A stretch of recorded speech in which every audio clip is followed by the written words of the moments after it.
We're live. Awesome. Trying to make sure that not too fogged up there. Hold on a second. Do this. Bear with me. Hey, those of you out there in YouTube land, sometimes YouTube Live Mobile is such that the lens on my... There it is. That's Crystal. Crystal, I believe. Yes. Crystal. All right. So, hello. And, hey, everybody. How's everybody doing? And I'm actually...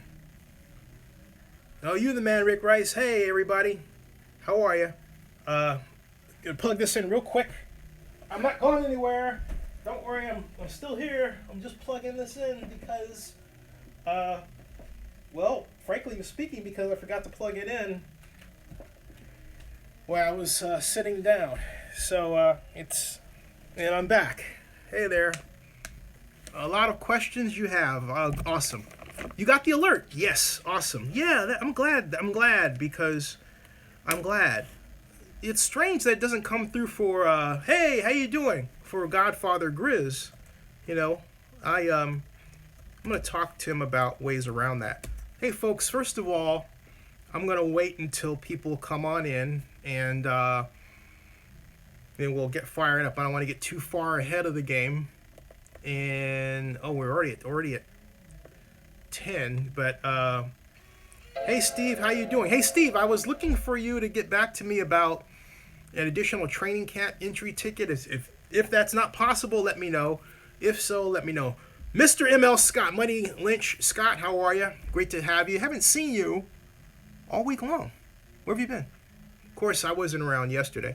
Oh, yes, awesome. Woo, Mr. Collins, all right. So I will email you again at the end of this. Hey, thumbs up, everybody. There's somebody that keeps trolling my channel, and I don't care. I mean, look, thumbs up or thumbs down really doesn't impact the views. It's just kind of a symbolic thing, but it's kind of nonetheless. What I'm saying is algorithmically, it has little to do with whether or not this gets seen. Hey Barry, I'm doing all right. I am. I'm back here in Oakland. Concerned about Oakland's future. However, I have to be candid about that. But I'm quite excited about Friday's JPA meeting, which I will attend, and I have been invited to be a guest speaker. So, well, let me put it this way. I asked to be guest speaker, and they said, yeah. I'm not going to sugarcoat that one or say, oh, yeah, they asked me. No, I asked to be a guest speaker, and they're going to grant my wish to be a guest speaker tomorrow because I feel that's the one best way I get a chance to say some things that have been on my mind. But tonight is really your night, and I want to make absolutely certain that I get all your questions out of the way and answered because, one reason I titled it that way is someone asked a question of me, and as Crawford says, I guess it's war now for the Raiders. It is war, yeah. And someone asked a question of me yesterday in the comments area of one of my blogs, and it went like this. Zenny, the Raiders, let's say the Raiders can't afford to pay back the $750 million. I stopped right there and I went, whoa, what are you saying? No. And it was clear they didn't understand the deal, okay? And that's okay. Look, not everybody is going to understand it. But it was also clear to me that there may be people out there who don't understand the deal in Las Vegas, and including Nevadans, who are perhaps too prideful to say, you know what, I don't understand what's going on here. I get that, okay? So, hey, Mr. Scott, 831 Scott is in the house. How you doing? So first of all, I'm going to start off with an explanation of what the $750 million is, because I think there was some person who, hey, Mr. Mills, how are you? How are you doing? How are you? There was some person who, sadly, had this habit. This person put out a communication very recently, a blog, excuse me, I'm plugging this in, a blog, and I don't want to drop everybody. Hold still. Gotcha, okay. Put out a blog post analyzing the hotel tax, and they didn't need to. That was done a year ago plus. So why do that? I mean, I didn't read it. I just got someone that was asking me about it, and trying to tie me to this person who seems to become an internet troll, and I wasn't having anything to do with it, because what this person does, excuse me, I'm trying to center this, but what this person does is, yeah, there we go, okay. What this person does is writes these so-called analyses of the deal, and they're not. And people who don't know any better wind up trying to quote this person. And hey, how you doing? There. Sorry about that, folks. Okay, now it's even. Anyway, people wind up quoting him, and they say the wrong things because he puts out the wrong stuff. The Raiders have nothing to do with paying back the $750 million. No, neither does UNLV. Where the Raiders are on the hook is for the Bank of America line of credit. That is, I'm not going to say names, Donis, because I'm not comfortable with that, he said, she said, or that sort of thing. I don't like it. And besides, that person essentially wants me to do it to give them publicity, and that's the other reason why I'm not going to do it. But nonetheless, it is annoying. And so it's particularly wrong to do. But the fact of the matter is that the deal works like this, okay? The $750 million is paid back through the stream from the hotel tax, which is 88% of 1%, 88 100ths of 1%, excuse me. And my issue has been that it should have been a 1.4% tax, because then it would have produced such a cushion that Clark County commissioners would not have to turn around, or would have not have had to turn around and say, how much money did we make this month? Is it enough? Did we clear? Oh yeah, we cleared.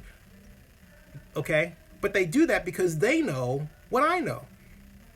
It's razor thin, and they were trying to have it both ways. They wanted to have an increase in the hotel tax that wasn't so great that it put them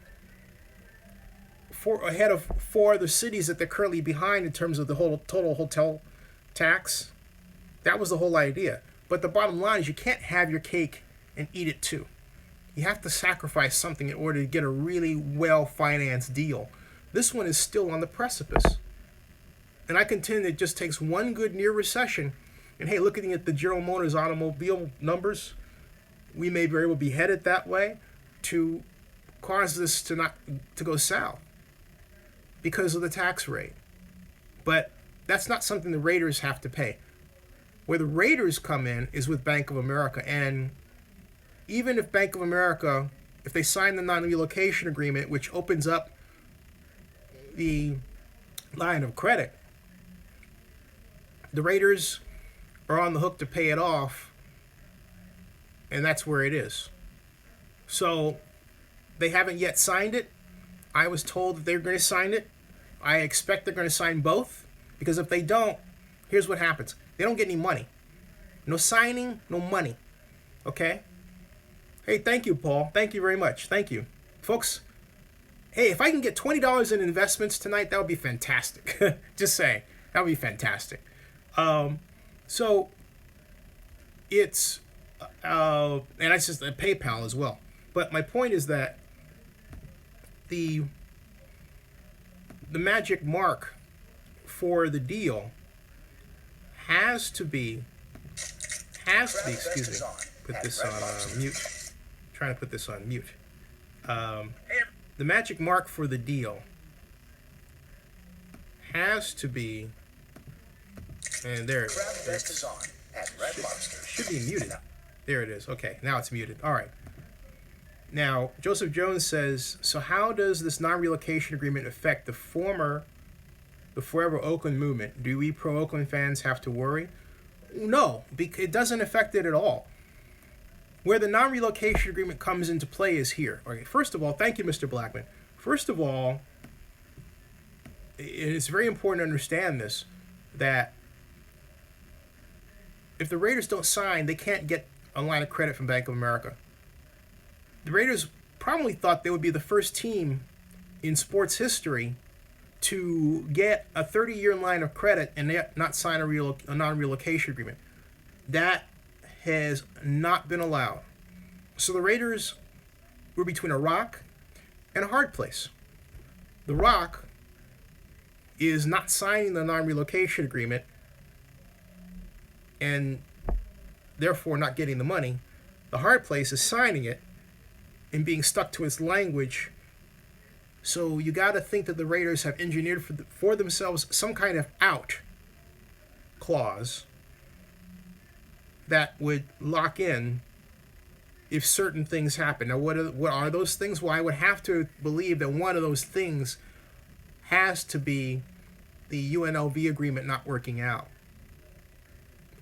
Something along those lines. But does it have to do with Forever Oakland and its lawsuit effort? Absolutely not. No way, Jose. Not at all. If an injunction is filed, that means the Forever Oakland group wins. An injunction means, hey, look, you don't go anywhere. You don't make any preparations, Raiders. You stay in Oakland and you work out your issues. That is really the intent, an injunction. And these media types that have been reporting the objective is to take the image of the Raiders or the name are out to lunch. No one ever said that at all. Ever said that. That was never an absolute, unequivocally direct stated strategy. No. But getting an injunction to stop relocation is on the menu, and that is very much doable. Okay? So does the non-relocation agreement impact a chase for an injunction? Not in the least. The Raiders not signing a non-relocation agreement was, to people like me, a sign that, hey, they wanted to leave themselves a door through which they could crawl out of the deal. For whatever reason. Maybe they were wanting to play, as the Raiders are famous for doing both sides of the fence, right? But in this instance, particularly after the whole Sheldon Adelson debacle, a number of people in Nevada are on alert to the Raiders' business practices, and they're watching them like hawks. And so you've got to believe that there was a lot of pressure put on them in the background to get that agreement signed. The reason why I say that is this, because if some of you may remember, some of you may not remember, the Las Vegas Stadium Authority came out and they were basically talking with two sides out of their mouth. Their contract attorney said, hey, you know what? The Raiders are recalcitrant in signing their non-relocation agreement, but we can work around that. He said that about almost 3 months ago. Now, they're going to sign it, okay? Because 2 weeks later, Jeremy Aguillo came back and said, we're going to have the Raiders sign a non-relocation agreement. That's very important. That's going to get done. And now I'm told yesterday, the Raiders are going to sign it. So there was a lot of behind-the-scenes pressure to get them to sign it. And I got to believe that at the end of the day, what happened was they dangled money in front of the Raiders' face and they said, hey, no sign, no dollars. It's that simple. And if you don't sign, you don't get Bank of America dollars. And if you don't sign, then we revert everything to UNLV with respect to the stadium subsidy. Okay? You got to believe that kind of hardball was going down. I mean, for this to be that kind of turnaround, if indeed my source is right on, and I have no reason to believe this source is not right on. So, hope that answers your question, Joseph. And let's see here. Yeah, right. And Crawford says it right. Lawsuit UNLV can still derail the deal. Silver and Black Oakland says Forever Oakland. Donut says this Mark Davis is stuck. That's correct. Joseph Jones says, can a lawsuit still keep the Raiders in Oakland? Yes, and that's where an injunction will come in. Silver and black Oakland, the FAA is still a problem as well. That's correct. And Crawford says to Joseph's question about a lawsuit, yes, he's correct. And Joseph Jones thanks Crawford. Barry Lee says, tweet sent Zinni, thank you, Barry. Hey, could you send another one, Raider Nation? I know there's some people who have an issue with that. I don't. I want everybody in here. Every Raider around the country, around the world. LX9933 says, I'm all for Raiders staying in Oakland, but if Forever Oakland is trying to keep the name for themselves, that's selfish. No, where did that come from? I have no idea where that came from. I won't even address that idea. Let me tell you, that is not on the table. No one's, I mean, how can, no, that's not the idea. If you're thinking of Forever Oakland as being some sort of instrument that holds the Raider name, no. In fact, technically, the way our leases are written, the city and the county would wind up owning the Raiders. Because the city and the county are the ones that have the capacity to do so, if but for a moment. What I mean by that is this. The Raiders would, okay, look, it's good. Let me bring a little history in, okay? The original Raider documents that were crafted as part of the return of the Raiders to Oakland referred to the city of Oakland, the county of Alameda, and the Joint Powers Authority as, quote, East Bay entities, unquote. Okay? That's collectively the way they were referred to in the legal documents. In not just the Raiders case, but also in the A's case, particularly in the A's case with their lease at the time, it was written that any team that was, any ownership group, any ownership team, like Steve Hoffman and Ken Schott, were Ken Hoffman and Steve Schott, are the previous owners of the A's. If they sought to sell the team, they had to sell it. This is in black and white. To an ownership group that was going to keep the team in Oakland. And that's what got us Bob Puccinini, the grocery store magnate, who teamed with Scott McKibben, who's now the executive director of the Joint Powers Authority. That was in 1997 through 99 through 2001 in there, all right? So my point is there's precedent for us to be the vessel. In fact, during that time, if you wanted to buy the A's, there was a person that you were assigned to contact to who would evaluate you. That person was me. That's right. As Elihu Harris' representative, as his economic advisor, it fell to me to talk to and meet with potential ownership groups for the A's. So my point is, we have a history in doing this before. We've done it before. No, I'm not saying it would be me this time, but I'm saying that the city has the blueprint for handling this. Not Forever Oakland. And Forever Oakland would never, ever tell you otherwise. Okay? So there that is. All right? So, now, going beyond LX's question, Joseph Jones says, will this speed up the lawyers for the Forever Oakland movement to get an injunction filed? Yes. Crawford says, without the Raider brand from Mark Davis, he'll be in trouble. Steve Collins says, LX993, not selfish at all. Name was born in Oakland, should stay in Oakland. Yeah, but I want to, hey, Steve, I want to clarify something. I don't, and the reason why I say this is, first of all, I don't know who LX99333 is. So I don't know what agenda that person has that would cause him, and I don't mean this to say in a fashion that's disrespectful, because LX9933 is a constant participant, and his or her questions are welcome and they're good. But I don't know who that person is, and that person may have an agenda against Godfather Grizz and the others, or not. I am very paranoid of anybody trying to divide Raider Nation. And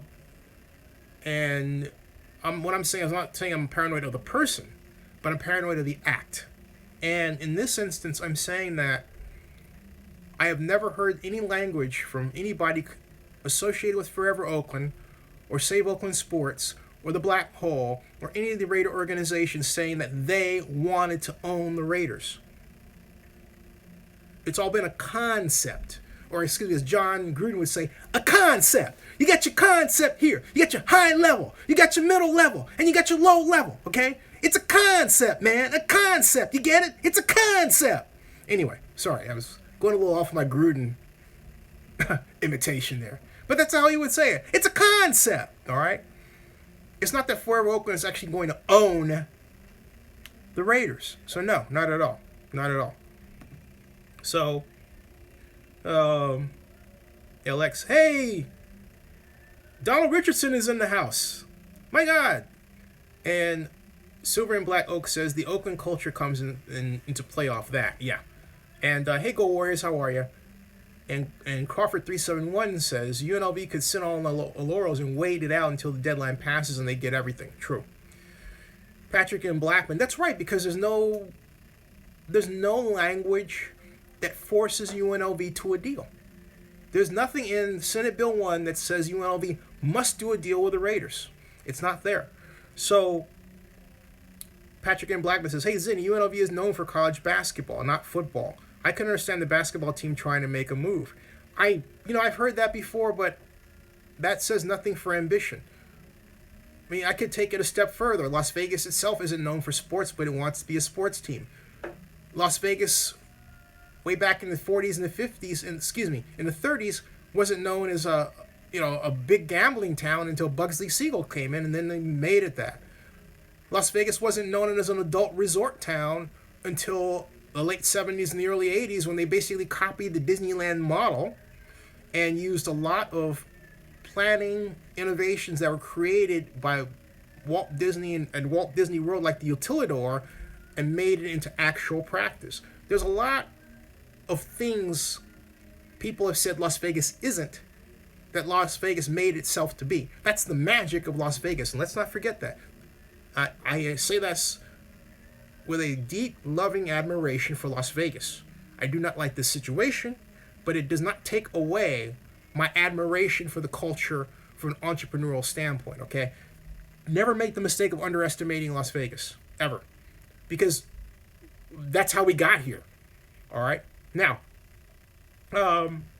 Joseph Jones says, Zenny, people are taking name and trademarks from the Ravens and the Cleveland Browns from the 90s. Look, they might be basing it, but what's going on is there's an assumption made, Joseph, that this is going to be just like the Cleveland Browns, and it's not, and I've seen it written again and again, and it's idiot journalism. I'm just saying straight out, it's idiot journalism. They don't quote anybody. They set up the story about Jim Quinn coming in and the press event, and then the writers immediately jump from one paragraph. They set that up. Then, like, after the 3 paragraphs, they set that up. Then the 4th paragraph, they jump into this Cleveland Browns jazz. And I'm reading this, I'm thinking, are you freaking kidding me? I mean, where's your head? That's not even good journalism. And I'm not a journalist. I'm a blogger. I'm a blogger, not a journalist. I'm calling it out. It's ridiculous. If someone said that to them, say it, okay? But no one who's connected with the effort, say it. But they never do that. And no one ever calls them on it, except me. No. So no, Hey, Mr. Macy, how are you? And, hey, Corvette. Mr. Macy, great to have you. Great to have you, Go Warriors. Thank you, Silver and Black. Oakland says good stuff, Zenny. Ed Reed says, we will be fine. I think of Ed Reed, I think of the Ravens. When I think of Ed Reed, I think of Ball Hawk. But I digress with an E. We'll be fine. I think we'll win if we go to court. We will. It's still a backdoor deal going on with Oakland and the Raiders. And I don't doubt that. And so Silver Black Oakland gives 6 grins. Big Eightful says, Big Eightful, how are you doing? Says, in the end, Oakland will win on and off the field. Believe that. Yes. Gold Warriors says the Vegas deal is going to fall through soon. Or just a few months. Donis says Forever Oakland should own the Raiders. Donis, that's not the issue. Forever Oakland is not even equipped to do that. But the city of Oakland, the county of Alameda are. And that's what this is about. Okay? So Crawford 371, but not with their money. Okay? Not with taxpayer money. All right?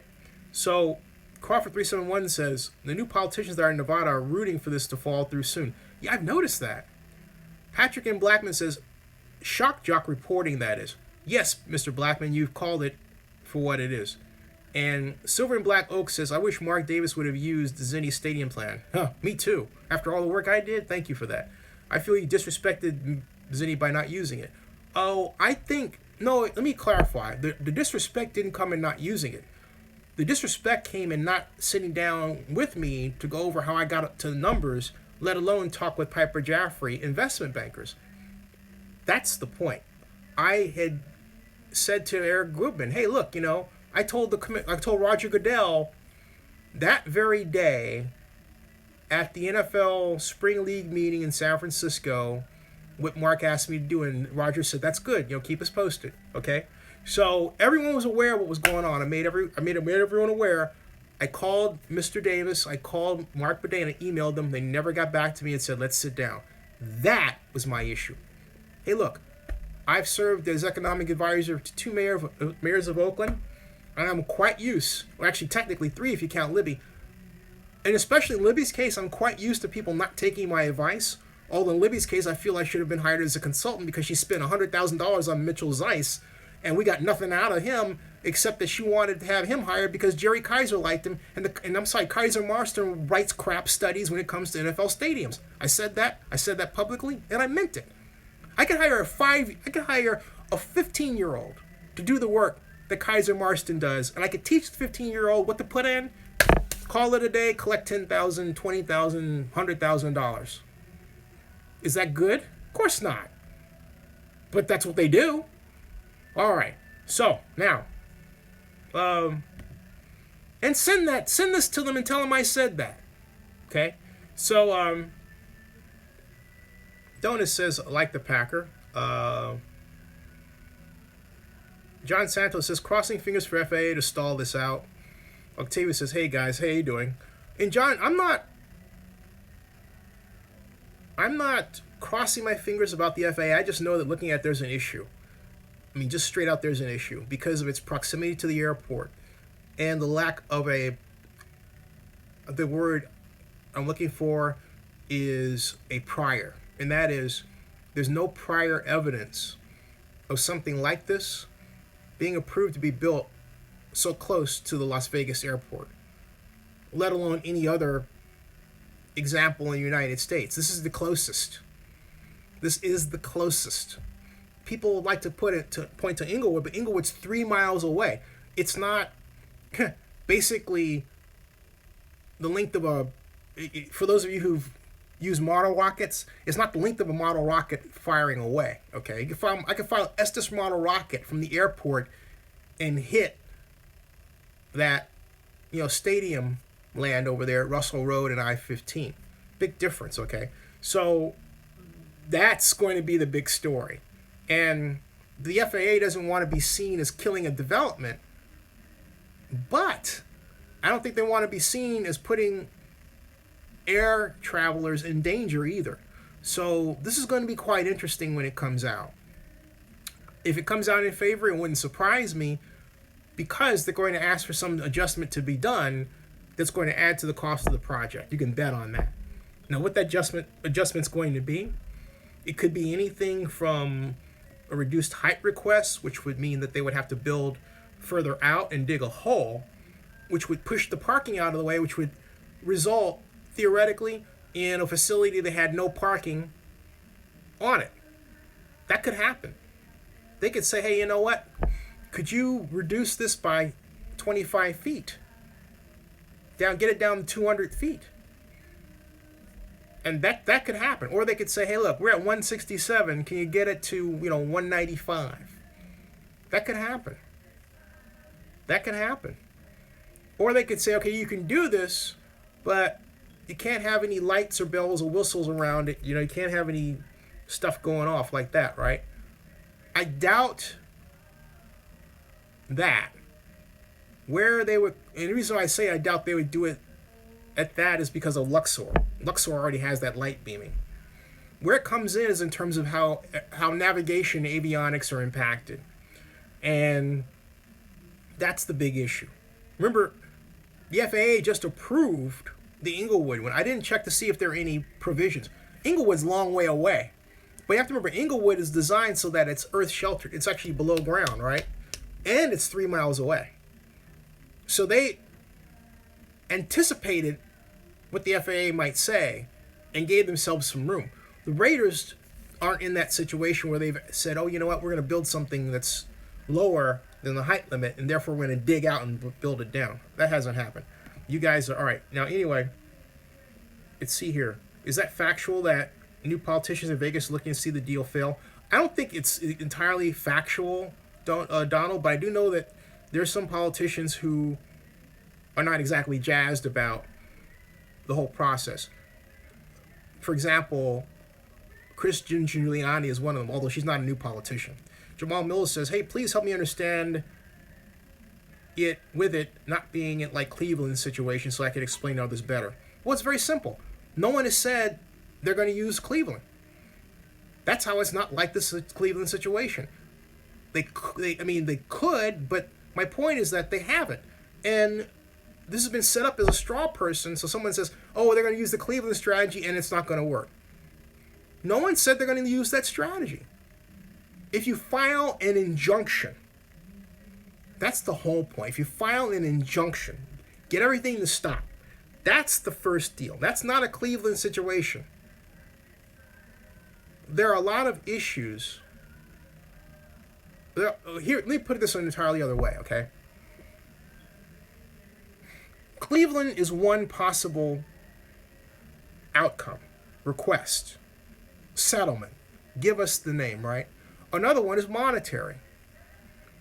Okay, and still another is for the Raiders to just lock, stock, and barrel not move. All right? Still another is a settlement that involves the NFL giving us an expansion team by contract. My point is there are a number, if you look at these as different possibilities, there are a number of ways to go. The Cleveland situation is but one.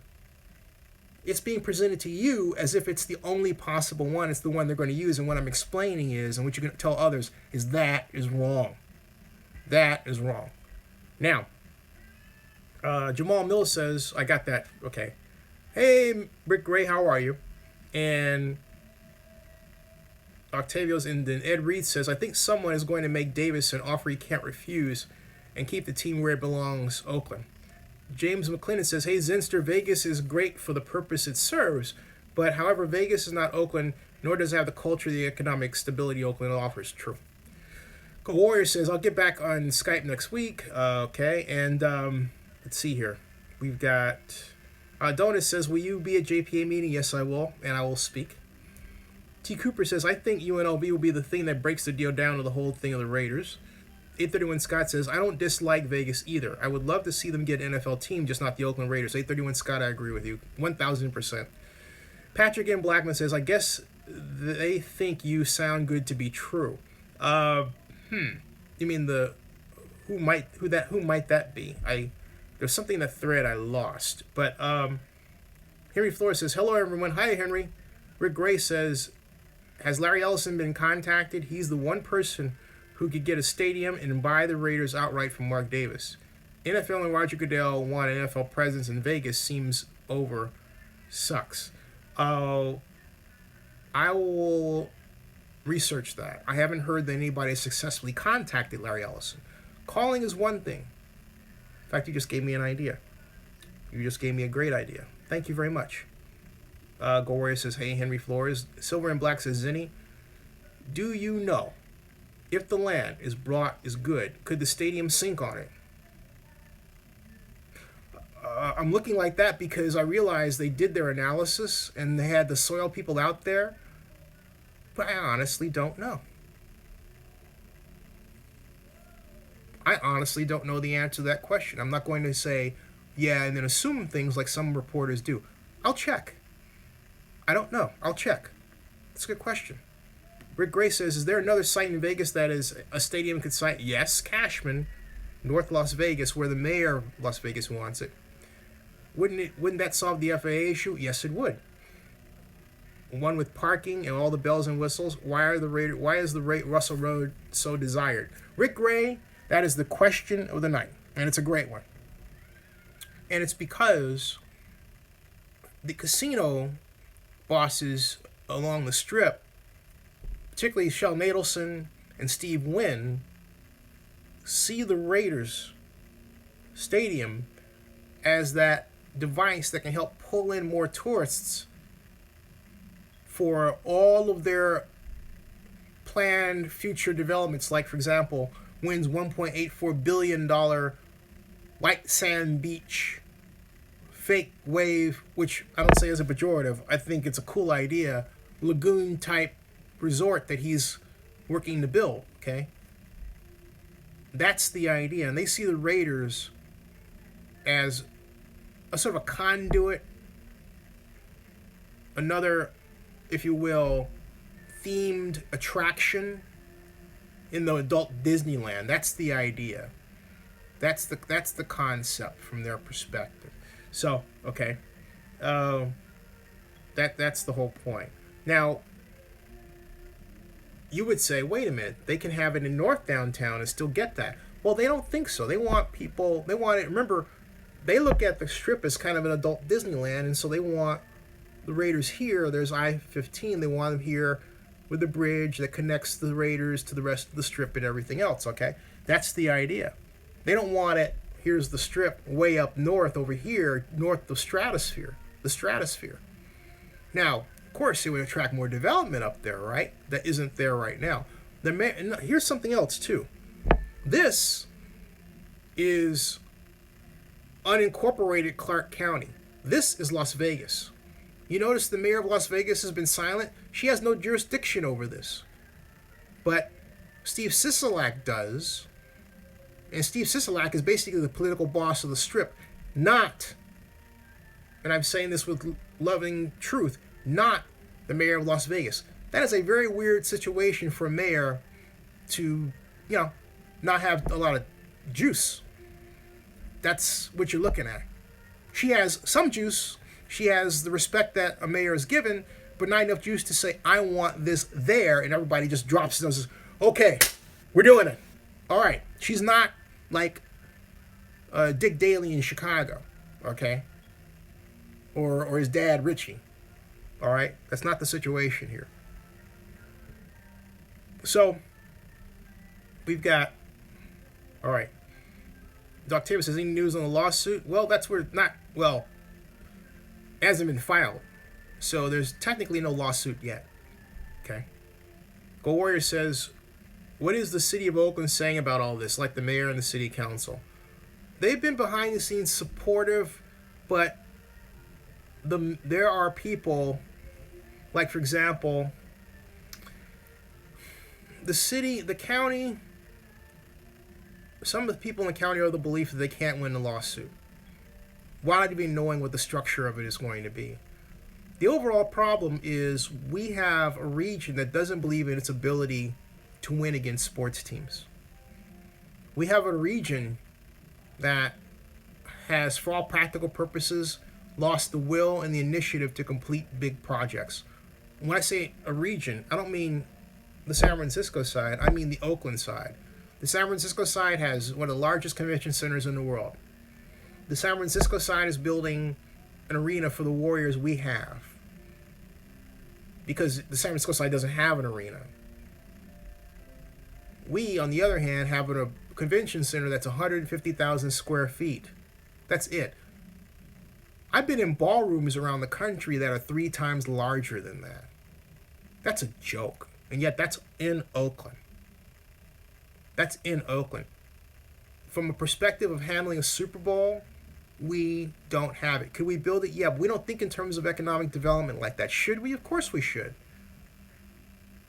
It's a huge problem. We don't know how to use government to craft market forces to work in our benefit. Folks, you want to know, that's the overarching problem. That's really what's going on here.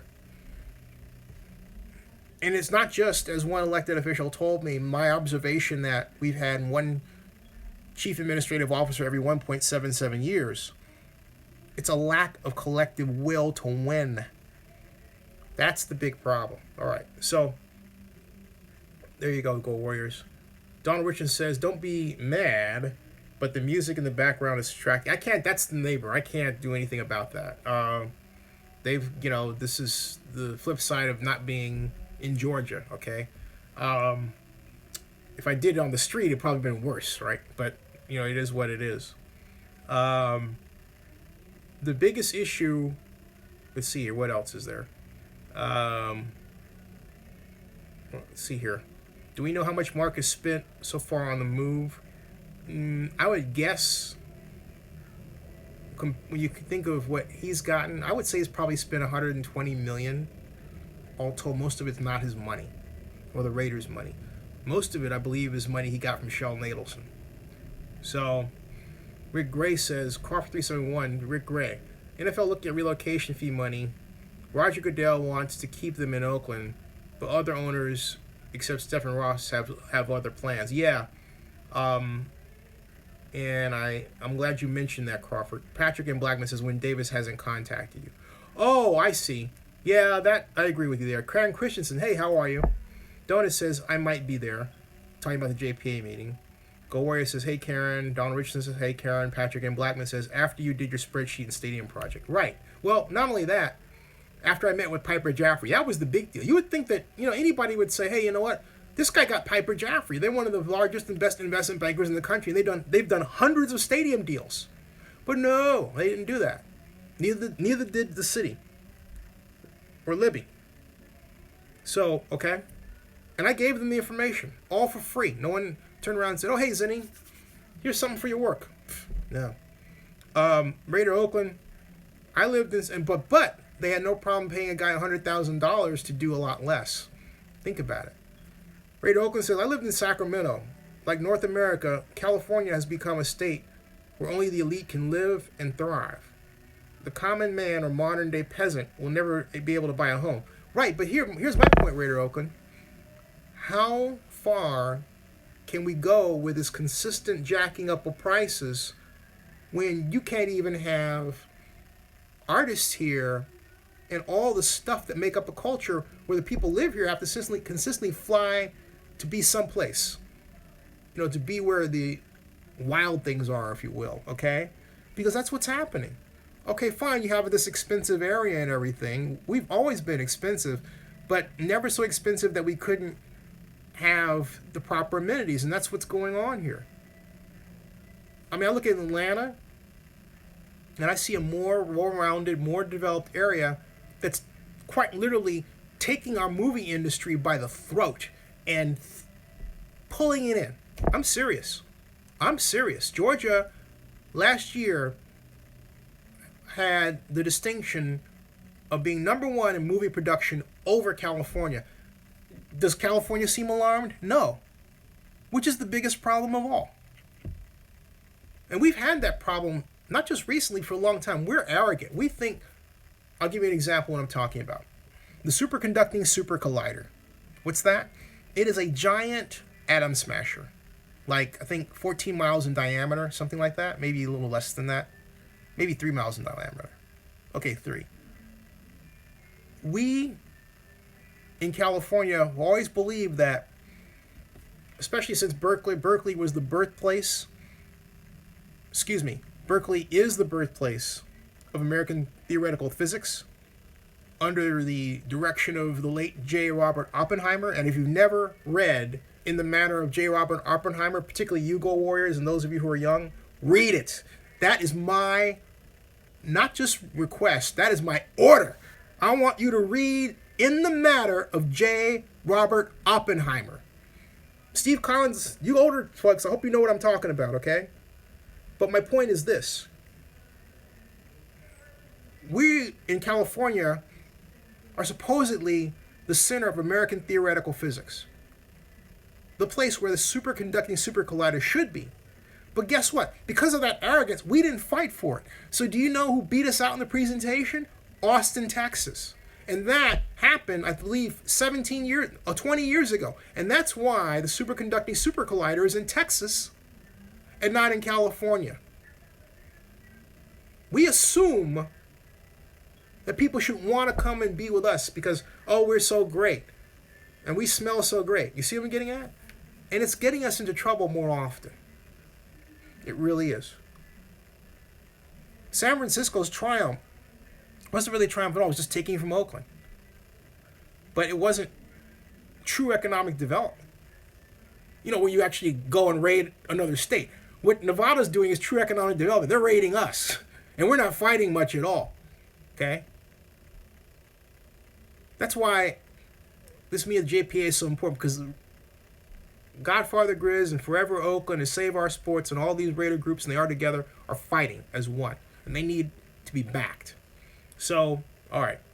So, Steve Collins says, Zinni, I think I figured out problem with notifications. Hopefully, okay, I got that. Fine.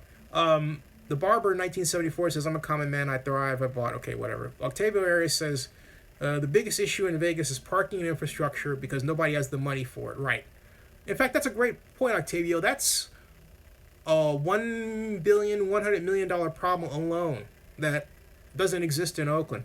Donald Richardson says, stealing all that water from California to build a fake beach. Yeah, talking about Steve Wynn's $1.84 billion resort plan, which I think is actually cool. Raiders Oakland says the Davis family made all the money in football, unlike the other owners in NFL. Actually, not entirely. Remember the Giants and Wellington Mara. Remember the Steelers and Dan Rooney at first. And yeah, I know they went into forays with other things like, I think, dog racing. But their primary money, Steelers. But look at the Mara family. They did nothing but football. So it's not just the Raiders at all. Not just the Raiders. No. John Marks, hey, how you doing? Don Richards says, hey, John. Everybody says, hey, John. Rick Gray says, what is the Forever Oakland strategy? Zinni, are you part of the strategy? Anything on the eminent domain regarding 1995 bonds to pay for the training site you mentioned? Rick Gray, there is no settled strategy. No one has determined that.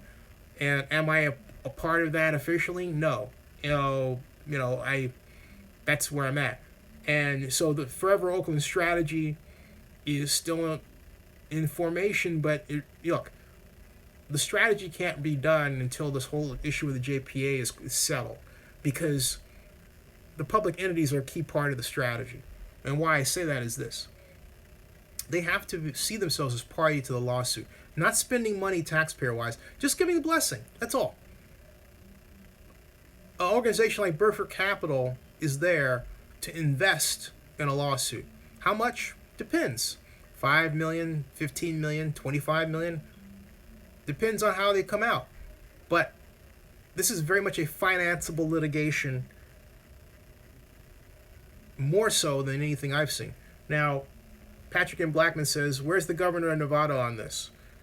He's still supportive, but the governor of Nevada has made very little noise about this. I'll double check. You just gave me another idea. Todd Christensen, how are you? Raider Oakland says Las Vegas needs to grow and bring in more than gambling business to Nevada.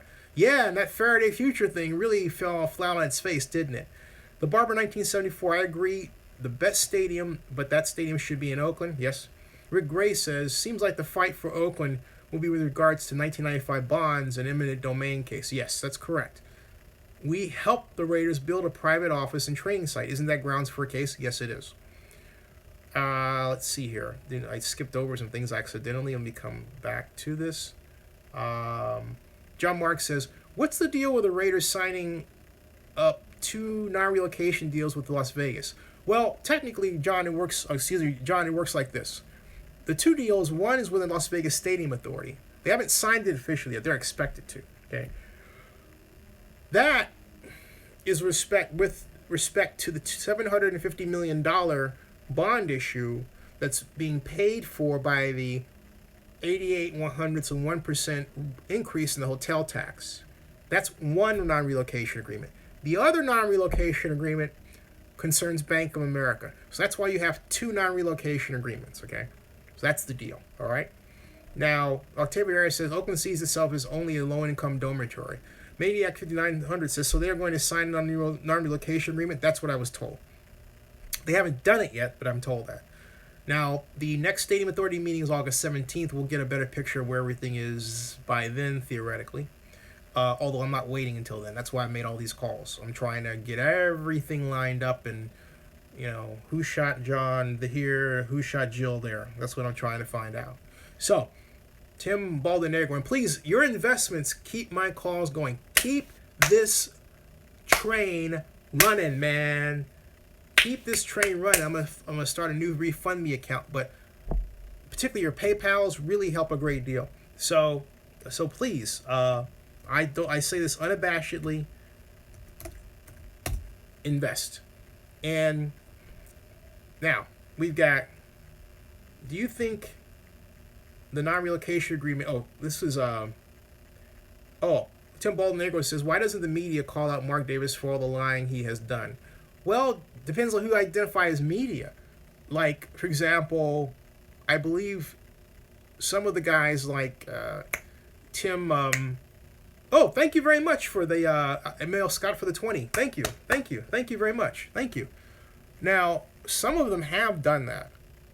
Tim Kawakami did, and a couple of other people went ballistic over Mark after the Vegas situation. But they haven't covered it on a regular basis for reasons having, I guess, to do with economics and editorial strategy. That's them. Me, I run a different type of ship. So if you guys want to have a guest vlog post, you know how to find me. Let me know, okay? I'll set you up. We are the media. Remember that. We are the media, not them. The them now is us. That's important. You and us. You and me, okay? You and me. Yeah. So, Tim Baldenegro says, I got that one. Rick Rice says, do you think they will sign a non-relocation agreement before they finalize the lease agreement? The lease agreement is done already. The lease agreement's already done. There are 12 agreements. 12 agreements. Lease agreement done already. Was approved by the NFL. Now we have these other 11, okay? Of which technically non-relocation agreements make it 13 because there's 2 of them. So, but the bottom line is they haven't been signed yet. I am told they are expected to be signed soon. Now, what that date is, I don't know. But that's what I'm told. And I was told by a person who is in a place to know beyond everybody else. Or at least have that expectation beyond everybody else, okay? And no, I'm not talking about anybody like Steve Sisolak. No offense to the person who may be Nevada's next governor. No. So, all right. Do you think the Raiders will build a training facility in Vegas, or do you think they will stay in Napa? The Cowboys train in Oxnard. That's a ways from Dallas. The talk has always been to have something in Vegas. I just don't know when it is. Not in Vegas, excuse me, but up north near Reno. But where that is nowhere right now because they don't yet have the money. So and the money right now is the flow is just coming through, and they don't have all their agreements done. So this is still a project very much in its infancy. Let's see here.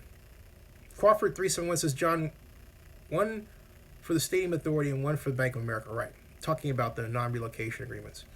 John Mark says, I think Mark Davis needs to leave the Raiders in Oakland. Go Warriors agrees with him. John Mark says California needs to wake up. I completely agree with that. I've seen this from the outside. It's not pretty. Citron says, is The Walking Dead filmed in Georgia? Not only is The Walking Dead filmed in Georgia, but the latest Godzilla movie that's going to be released next year, the sequel to the 2014 Godzilla, that's filmed in Georgia, not up north from where we live. Spider-Man Homecoming was filmed 15 minutes from our house. At any time, there are about 56 different productions I would say between 20 and 30 different productions between TV commercials and motion picture films being made in Georgia at any one time. I'm serious. People are really busy in the entertainment industry down there at such a level that there are people who are concerned that California is quite literally being dumped on the region with people like me down there a lot, okay? So that's what's happening in Georgia. Yeah, it's become California's second state, and California doesn't even know it. It's like California should basically consider annexing Georgia. I'm serious. I'm serious. So, Donald Richardson says, you mean proton and neutron smasher to find quarks and dark matter? Correct. Talking about the superconducting supercollider. John Mark says, I think so, Citron. Donald Richardson says they never finished the one in Texas. I didn't know that. What I'm burning about is the fact that Texas got it and we didn't. So what happened with that? I'll look that up in a little bit. Let's see here. Go Warrior says, I agree, John. Cali does need to try to get its act together. The Barber says the power of the people is stronger than the people in power. Yes. And Go Warrior says, right. Donald Richard says, I wish the approach would be save Bay Area business instead of save Oakland sports. Donald, I see them as the same. Big Eightful says, true that. Barber. 831 Scott says, I remember reading that people were freaked out because they thought when they turned the super collider on, it would start a black hole and it couldn't be stopped and it would be the end of the world. I remember that. Yes. I do remember that. John Mark says, I'm boycotting Bank of America. Henry Flores says, Zinni, if both agreements are signed, what happens next? Nothing. Well, that's not true. If both agreements are signed, it means it unlocks the financial door for the Raiders, and that's a big deal. So when I said nothing, I meant in terms of I shouldn't have said nothing. That was a flip reaction, and I immediately caught myself and, probably should just figuratively stuff something down my throat. But the bottom line is, no, something does happen. The something is that it unlocks, $750 million plus, which is not to the Raiders, but it goes to the construction of the stadium. And then the $850 million construction loan line of credit that the Raiders will use. That's what it unlocks. It unlocks both of those. Okay? So you're looking at unlocking $1.65 billion of money. And that's what I'm talking about when I said the Raiders were between a rock and a hard place. And the rock is not signing it, but they don't get any money. And the hard place is signing it and getting the money, but then theoretically you can't go anywhere. Which is why I gotta believe the Raiders have designed an out clause for themselves. Knowing the Raiders as I do, they wouldn't sign anything that doesn't give them an out clause. So that's what happens next, Mr. Flores. And thank you, M.L. Scott, for the 20. Raiders Oakland, thank you very much. Raiders Oakland says, I don't think the Oakland fans have to stand on in a lawsuit. Raiders Oakland says, I don't think Oakland fans have a foot to stand on a lawsuit. If you're suing for money owed, that's a different story. Raider Oakland, there are a lot of feet to stand on in this lawsuit, in whatever form the lawsuit takes. You have to remember, the lawsuit hasn't taken any form. And the people who've been writing in these publications like 24/7 Sports and all this other stuff have no idea at all. No freaking idea, no mashed potatoes and gravy idea, no mac and cheese idea, no idea what they're talking about when they say it's a Cleveland strategy. Zero idea at all, okay? So right now, no one knows, officially. Now, but I can tell you, it ain't Cleveland. It ain't Cleveland at all. So, Rick Gray says, seems like all Raider fans are resigned to the Raiders leaving. Raiders Oakland seems to be fighting for a stadium in Vegas. Well, structurally, what's going on is that you've got the Raiders working in Las Vegas to have that happen. What undercuts that is the legal effort here. And so the more energy you put behind it, yeah. But what I say to everybody is you can't assume that a person is going to win anything because it means that you're not going to do anything. And we're in a DIY society, do it yourself. Never underestimate the power of anybody to get something done. Okay? I mean, look at the Raiders themselves. Adelson dropped out. Everybody thought, including myself, deal's dead, right? Except it wasn't. Which now leads me to wonder if that was all just a ploy to make sure the deal went through anyway. And I still think it was. Okay? So, let's see here. Seems like, let's see here. Rick Rice says Sisolak wearing long sleeve collared shirts under his Raider jersey. Rick Gray says, excuse me, Rick Gray says, let's see here, lease agreements are done in Vegas. There's only one. And again, I need you to listen to this. And excuse me for saying, I'm saying this, but I cannot emphasize it enough. There's the one lease agreement which has been done. But in total, there are 12 or 13 agreements if you count the non-relocation agreement. There's the due diligence and development agreement. There is the UNLV joint use agreement. There is the construction labor agreement. Whew, I'll go back a little bit. I'll get the list and I'll read to you the list of agreements that need to be done right here. Okay, so give me a moment to do that while I'm working my way through these questions. All right. So let's see here. And Rick Gray says, if so, does this war seem done? Say no. Are Raider fans ready to pay $350 per ticket prices? No, this isn't done. Rick Gray says, seems like Raider fans really don't know how much they'll be paying for tickets. How much of the stadium costs is for fans? $350 to $600 for regular price tickets, season tickets. I'll research that because there are estimates we can base on, and like for example for PSLs. Give me a moment. In fact, I know something's been written before. Give me a moment. Let's see here. We've got Silver and Black says Forever Oakland, only in Oakland. We've got Raider Oakland. If the Davis family had the money or the loans that Nevada investors do, they would build in Oakland. Why wouldn't they? It's too expensive to build and run a business in the Bay Area in California. That's not the issue. In fact, I don't mean to be insulting, but you can't. I mean, it means when you're in Oakland, when you make a statement like that, it means you haven't paid any attention to the deal as it was structured here. It's someone else's financing. That was Fortress's. The city of Oakland and County of Alameda contributed $350 million.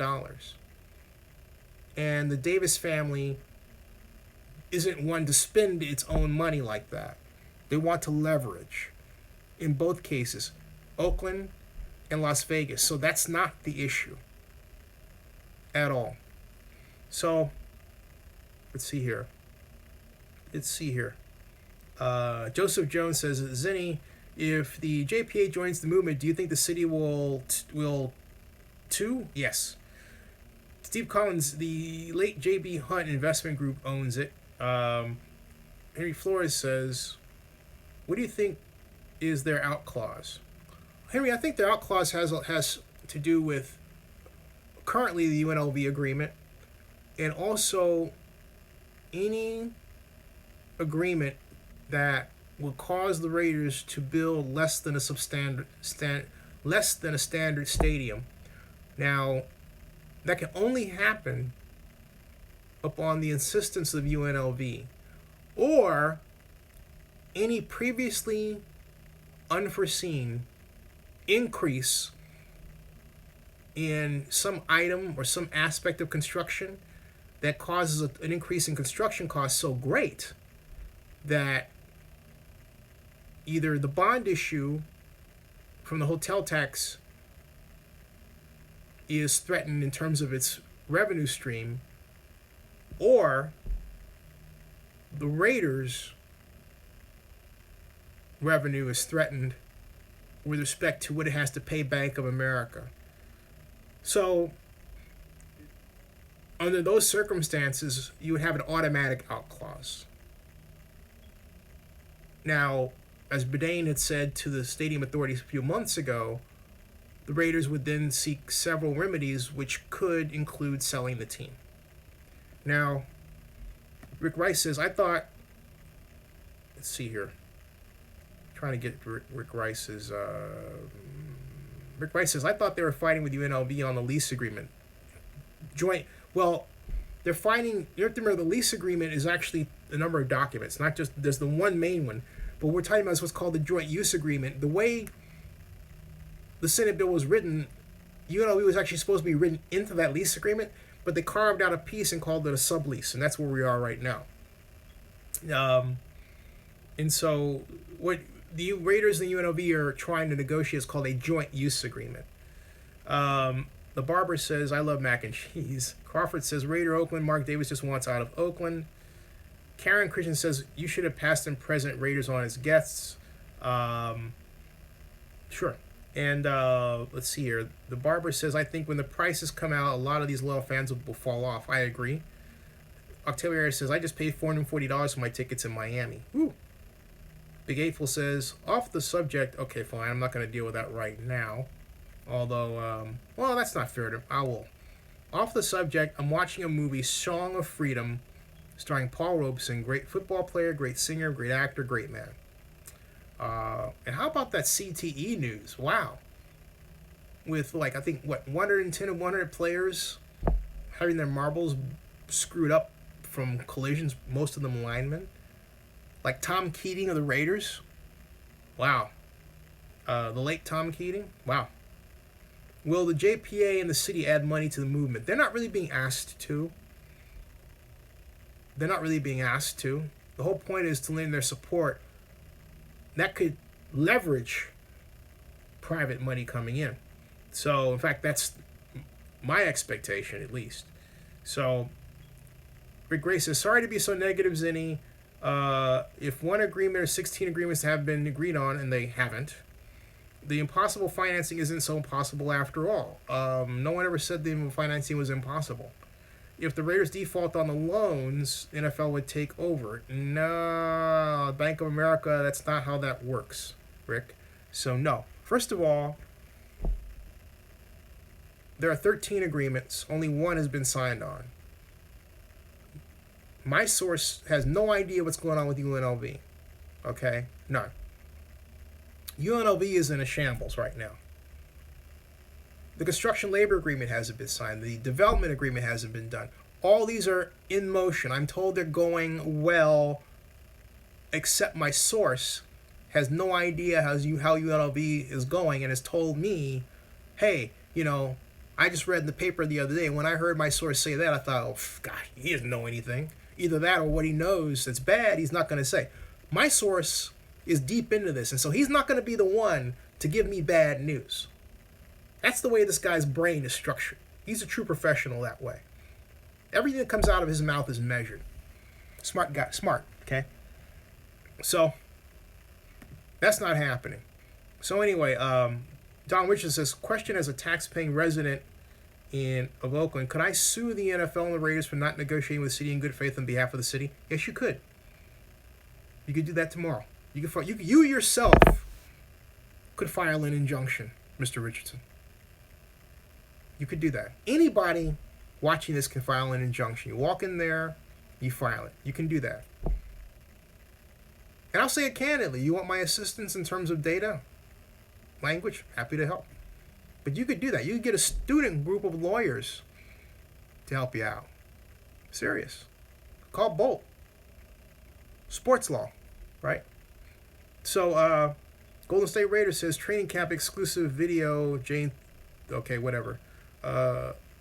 Octavia Arias says the Raiders have an out if the cost becomes so overwhelming they can't pay it back. That's right.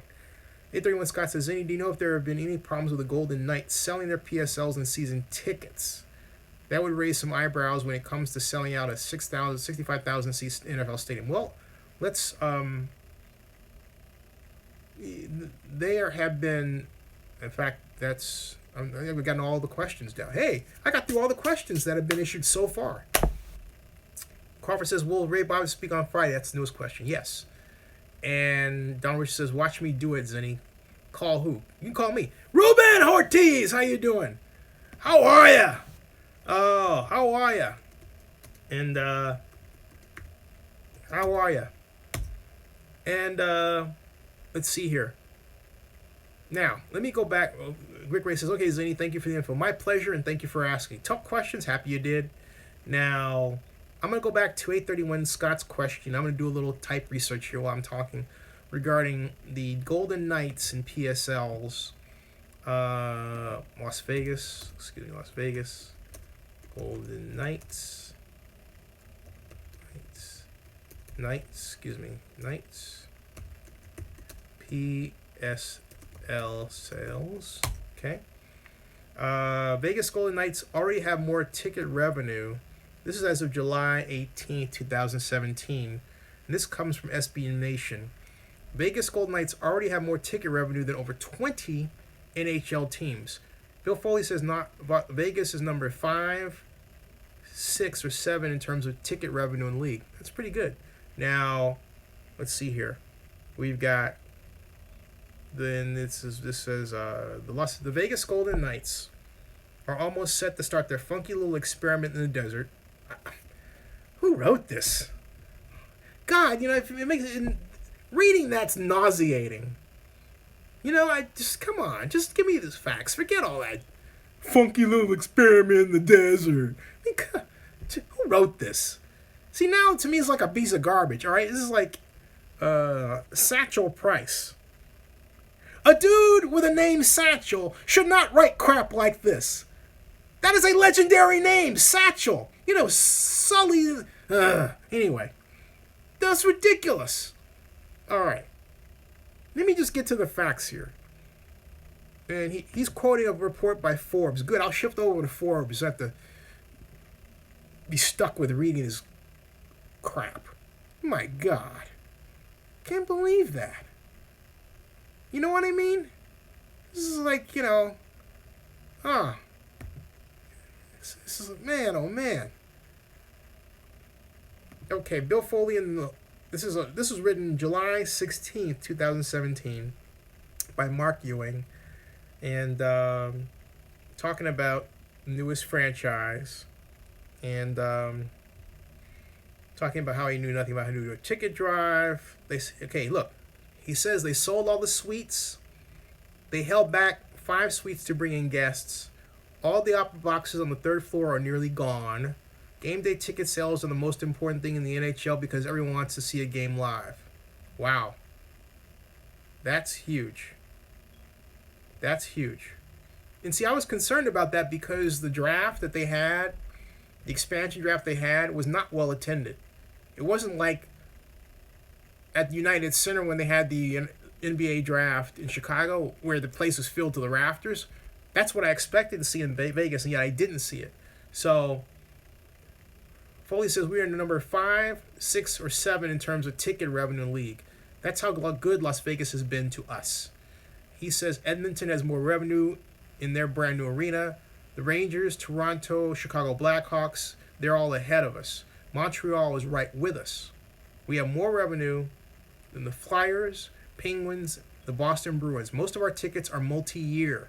The lower bowl is 3 to 10 years. That's huge. I mean, look, there's no way to cut it other than that's incredible. And he says, once I got to understand Vegas, that it has 2.2 million residents and a lot of them work on the Strip, but a lot of them are lawyers, dentists, teachers, firefighters. They're just common people. Vegas had a tough time in 08, 09, 10, but now housing prices are coming back. You don't have people flipping houses. People are buying and living in a house. And there's big construction again. I'm living in Summerlin, he says. He said, we did a market study in Las Vegas and determined that we had about 200,000 avid hockey fans, people from Minnesota or Canada and the Northeast, people trying to get a nice climate. We went to the high end and our average ticket price is about $88. The league average is down in the 70s. Financially, we'll be strong, Foley contends. Now, let's see here. So, look, for them, this looks good, all right?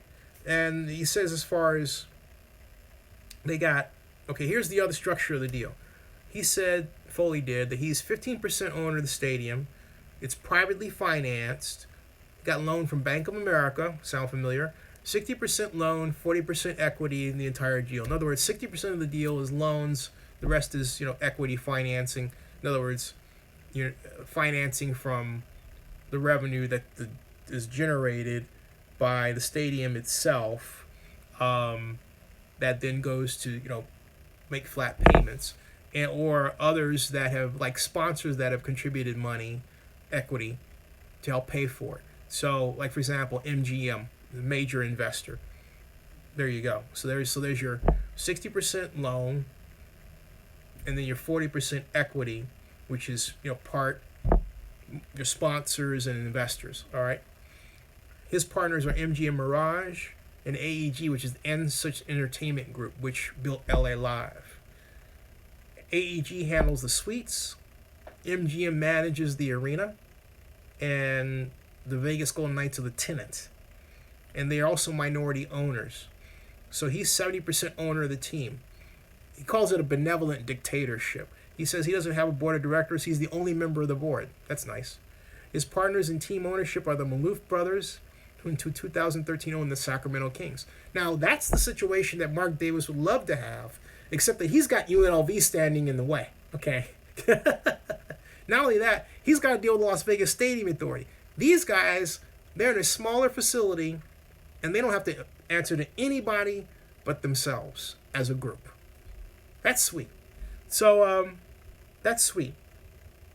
So, this is a good read by Forbes. And this is, this goes on to talk about Flowley and everything else. But there you go. That gives a great picture of where everything is with respect to them, okay? Hey, go Warriors, good night. I'll see you. And so, yeah, Paxton Lynch is the next elite quarterback. Watch. Darrell Jackson says, UNLV is a small college. How are they going to fill up a stadium in 65,000 plus? That is, well, they were never expected to, except for perhaps a bowl game. In the studies that I read, the number was more like 40,000 high end, so they were never expected to. 35,000, 40,000. 65,000 they were never expected to. So we've got, let's see here.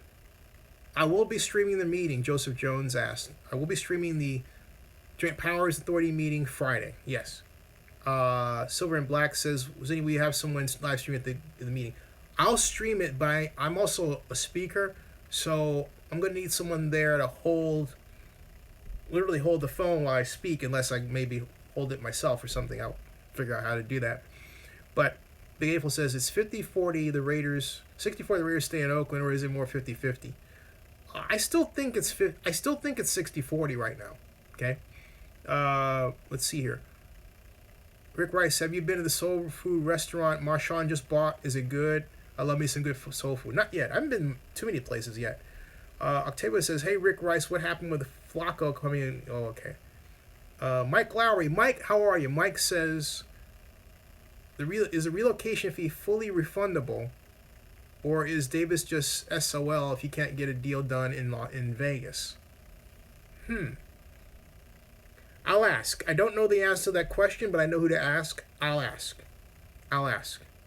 That's a very good question. And let's see here.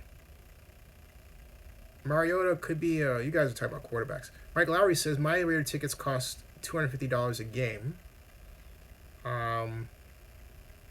And Octavia says, I was reading from Forbes.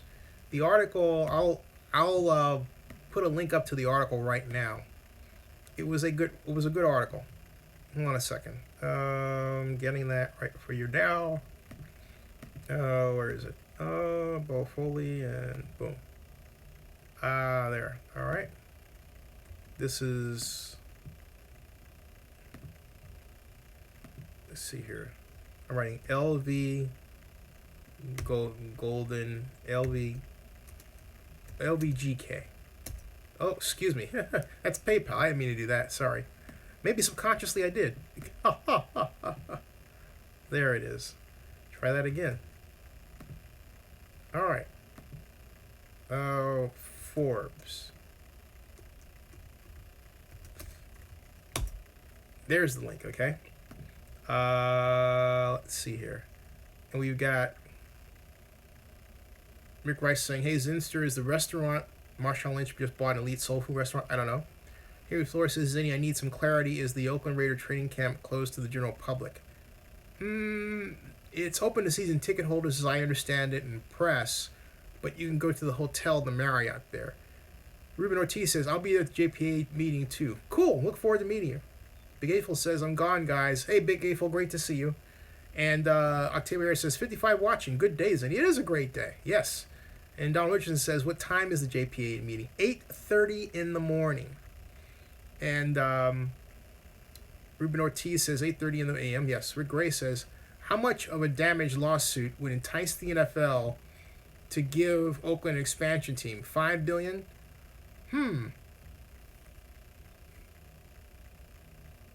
I would say $2 billion. One, I mean, there's an argument for lost media exposure alone that I calculate at 1.03 billion alone. What I mean by that, I mean every time an announcer says Oakland Raiders, every time the word Oakland is used in conjunction with the Raiders, something that I believe the NFL is trying to, or somebody is trying to stop, because they always refer to them as Las Vegas even though they're not in Vegas. Okay, I refer to them as the Oakland Raiders because they play in Oakland and their headquarters is in Oakland, period. Even if they move their headquarters and they played in Oakland, it would still be Oakland Raiders. So, let's see here. Did you ever figure out where Mark Davis got the money to buy the land? New stadium is supposed to be built on, or is that still a mystery? Well, it hasn't been officially reported, but I still contend just based on timing. It's like the OJ issue. You know, there's some people who look at when OJ got back home from his flight and then Kato Kaelin and all that. So what I look at is basically that Davis set up this LLC before the whole Adelson mess in August 16th of last year.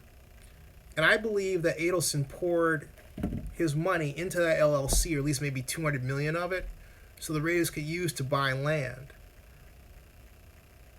And therefore, I believe that formed the promise that Mark Davis refers to when he says, I made a promise to the governor of Nevada, because it very well may have been the governor of Nevada. In fact, I could see where the governor of Nevada helped engineer that. He says, well, Sheldon, if you're going to have Mark do this, why don't you give him an enticement? Give him some money up front. I could see Mark Davis asking for that. Well, I'm not going to just do this on my own. I need money. I'm not rich. Okay, bam, there you go. Okay? Remember, there was talk at one point of Sheldon Adelson's kids taking over the Raiders at some point in the future? That was talk. So I firmly believe that went down. Let's see here. We've got ML Scott says, everyone thumbs up for Zenny. Thank you. John Mark says, Night Be Gateful. Citron says, to get into practice. The Barber says, as an Oakland Raider fan, Oakland is home. Rick Rice says, did they figure out the parking situation? Are they still going to make people walk 3 miles in the blistering sun? Right now, it looks like it. They haven't said anything else otherwise yet. Raiders Oakland says, I'm biased toward the Raiders franchise and the legacy of the team. I want what's best for the team. If Davis family sold the team, look at the tradition of the Raiders would change. That's very true. But, you know, I offer this. I, too, want the Raiders to have the best situation. And I believe it is in Oakland. And I believe we can get a stadium done here that's affordable. Okay? But it has to be also done in a way that makes sure that the Raider organization is monetarily comfortable for the foreseeable future and produces a facility that's not just for football, because football could very well be dying, okay? But it's not just for football, but for esports. It's convertible. It's a large event facility, right? I don't know if you heard about the CTE report, but that doesn't scare you. Hey, so Don Richardson says, I've noticed that they began phasing out Oakland anything in the merchandise. Interesting. What do you mean? Octavio says, if you go to the NFL shop, all new gear only says Raider Nation, no Oakland. Is that right? Hold on a second. Let me see that. NFL shop. Let's see here. NFL shop, the official NFL shop, the NFL's official online home. Let's see, we've got 2 days only free shipping. Hey, if I search Oakland Raiders, it gives me a list of, 2 days only. It says Oakland Raiders gear, 2,047 items. Shop men's jerseys, men's Oakland Raiders, Marshawn Lynch, Nike black game gear, men's Oakland Raiders, Marshawn Lynch, Nike black. So I don't see that. I don't see that here at all. I'm sorry. You have to remember, this is the internet. People can look up things like that. You want to see what I'm talking about? Take a look. Bam! Look at that. Most popular t-shirts. Oakland Raiders, Oakland Raiders, Oakland Raiders, Oakland Raiders, Oakland Raiders. Okay, you're only talking about this. This is Raider Nation, but even then, it says Oakland Raiders. Okay? Oakland Raiders. Yeah, it says Raider Nation, but it says Oakland Raiders, okay? So, hold on a second. Let's keep looking around here, see what else. There's 2,047 items. That's a lot. It's Nike gear that just says Raiders, and I see what you're talking about there. But they all say, they list Oakland Raiders in the description, all right? There's Just Win Baby. There's golf gear that says Raiders. There's shorts, but it all says Oakland Raiders in terms of its descriptions. Then it's called the Oakland Raiders Shop. So, and it says, that's the credit card. So, they definitely have the Oakland name in it. That's for sure. For caps, right? Now, let me see here. The hottest seller is Marshawn Lynch's jersey at $99.99. That's the hottest seller, okay? So we have Oakland Raiders gear. There's a lot of items. Shop men's jerseys. Marshawn. There's Carr. Your name, Lynch. There's Khalil. Woodson. Let's see here. Jackson, Janikowski, Brown, Cooper, all the player jerseys. All the player jerseys. There's Carr, his AFC jersey. Let's see here. This is interesting. I wonder if I just type Oakland Raiders gear. Oakland Raiders gear. And I clicked on images. There's one OAK. Who is this by? I just saw that. It was OAK, Raider or Die, Raiders. Let's see here. Oakland Raiders. Ooh. I found one. Awesome NFL Oakland Raiders women pink Victoria's Slim Secret. Take a look at this. Ooh. Hold on a second. Bam! Look at that. Oakland Raiders. Woo! It is an awesome NFL Oakland Raiders women's pink Victoria's Secret slim fit long sleeve shirt. So there you go. All right. Then there's all right, Victoria's Secret. So there you got. Let's see here. That's Raiders. That's interesting. That's Raider Nation, of course. Okay. So you've got something. Ooh, you've got something out there that says Oakland. Thanks to Victoria's Secret. I guess they didn't get the memo. Why does that sound appropriate? I don't know. It just, something about that just sounds so wonderfully appropriate. Victoria's Secret. Only Victoria's Secret offers women, an Oakland Raiders blouse shirt. Nice. Okay. I had to investigate that. Sorry, Octavio. So, let's see here. Octavio says, the very little merchandise actually says Oakland. Well, very little merchandise says Raiders either. It's mostly numbers and player names. Raider Oakland says, don't go broke trying to make crooked politicians rich or the fans who don't want what's best for the team. Rick Gray says, Raiders official site has more Vegas stuff mentioned than using Oakland. I haven't seen that. I'm sorry, Rick. I just looked. You see, yeah, I looked at the NFL shop. They said look at the NFL shop. So, and LX9933 says the jerseys have never said Oakland or Los Angeles, only Raiders. Right. So it's kind of a straw person argument. You know, let's just forget it. Yeah, let's see here. Yeah. So Raiders Oakland says the Davis an asset an asset to make money with. Football is the most popular sport in the richest country in the world. You do what you got to do to get the best deal you can sooner than later. Yeah, but who's to say that's the best deal and not in Oakland? In fact, how can it be if you're going to get stuck with almost $500,000 in infrastructure costs at some point? And that's going to happen. Whereas you don't get stuck with that kind of cost here in Oakland here. So you're saying that's a better deal? I mean, geez, give me a break. Come on. A little common sense here, please. All right, moving along. We've got Harry Flores says, Zinni, with all that's wrong with this, like Vegas did, do you wonder if the NFL is so desperate that it wants to tap into legalized gambling? Yes! That is the big deal here. There is this undercurrent led by the NBA to make gambling entirely legal. And I believe Mark thinks, hey, if that happens, I'm in the driver's seat here, right in Sin City, right in the center of it all. And yeah, that would be arguably a huge windfall for him.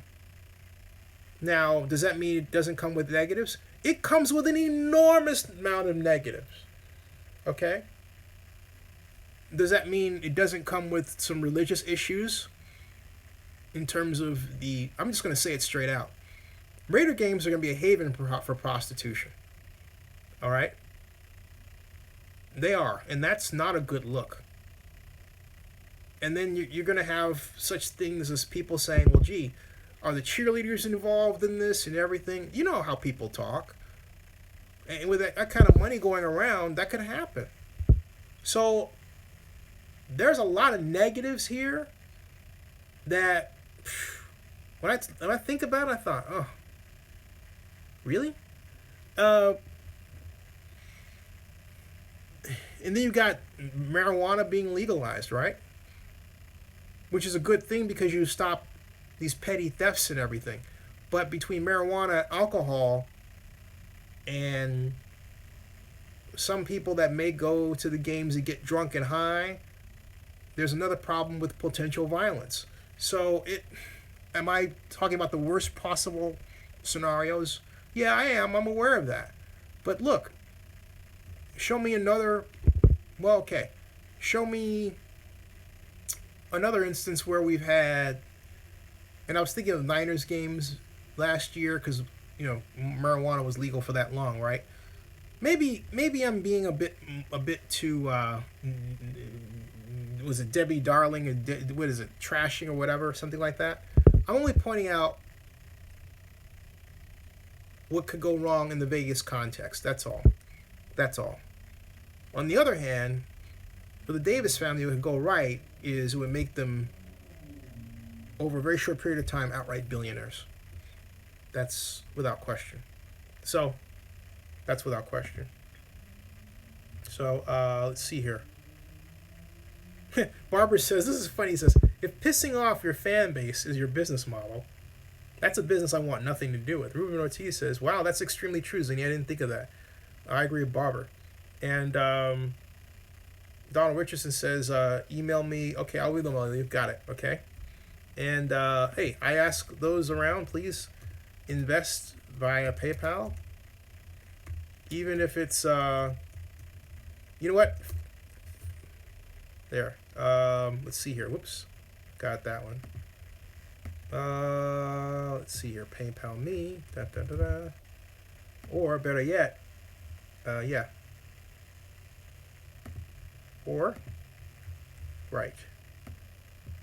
Or, invest via PayPal. If you want to get a great chunk of shares, $30.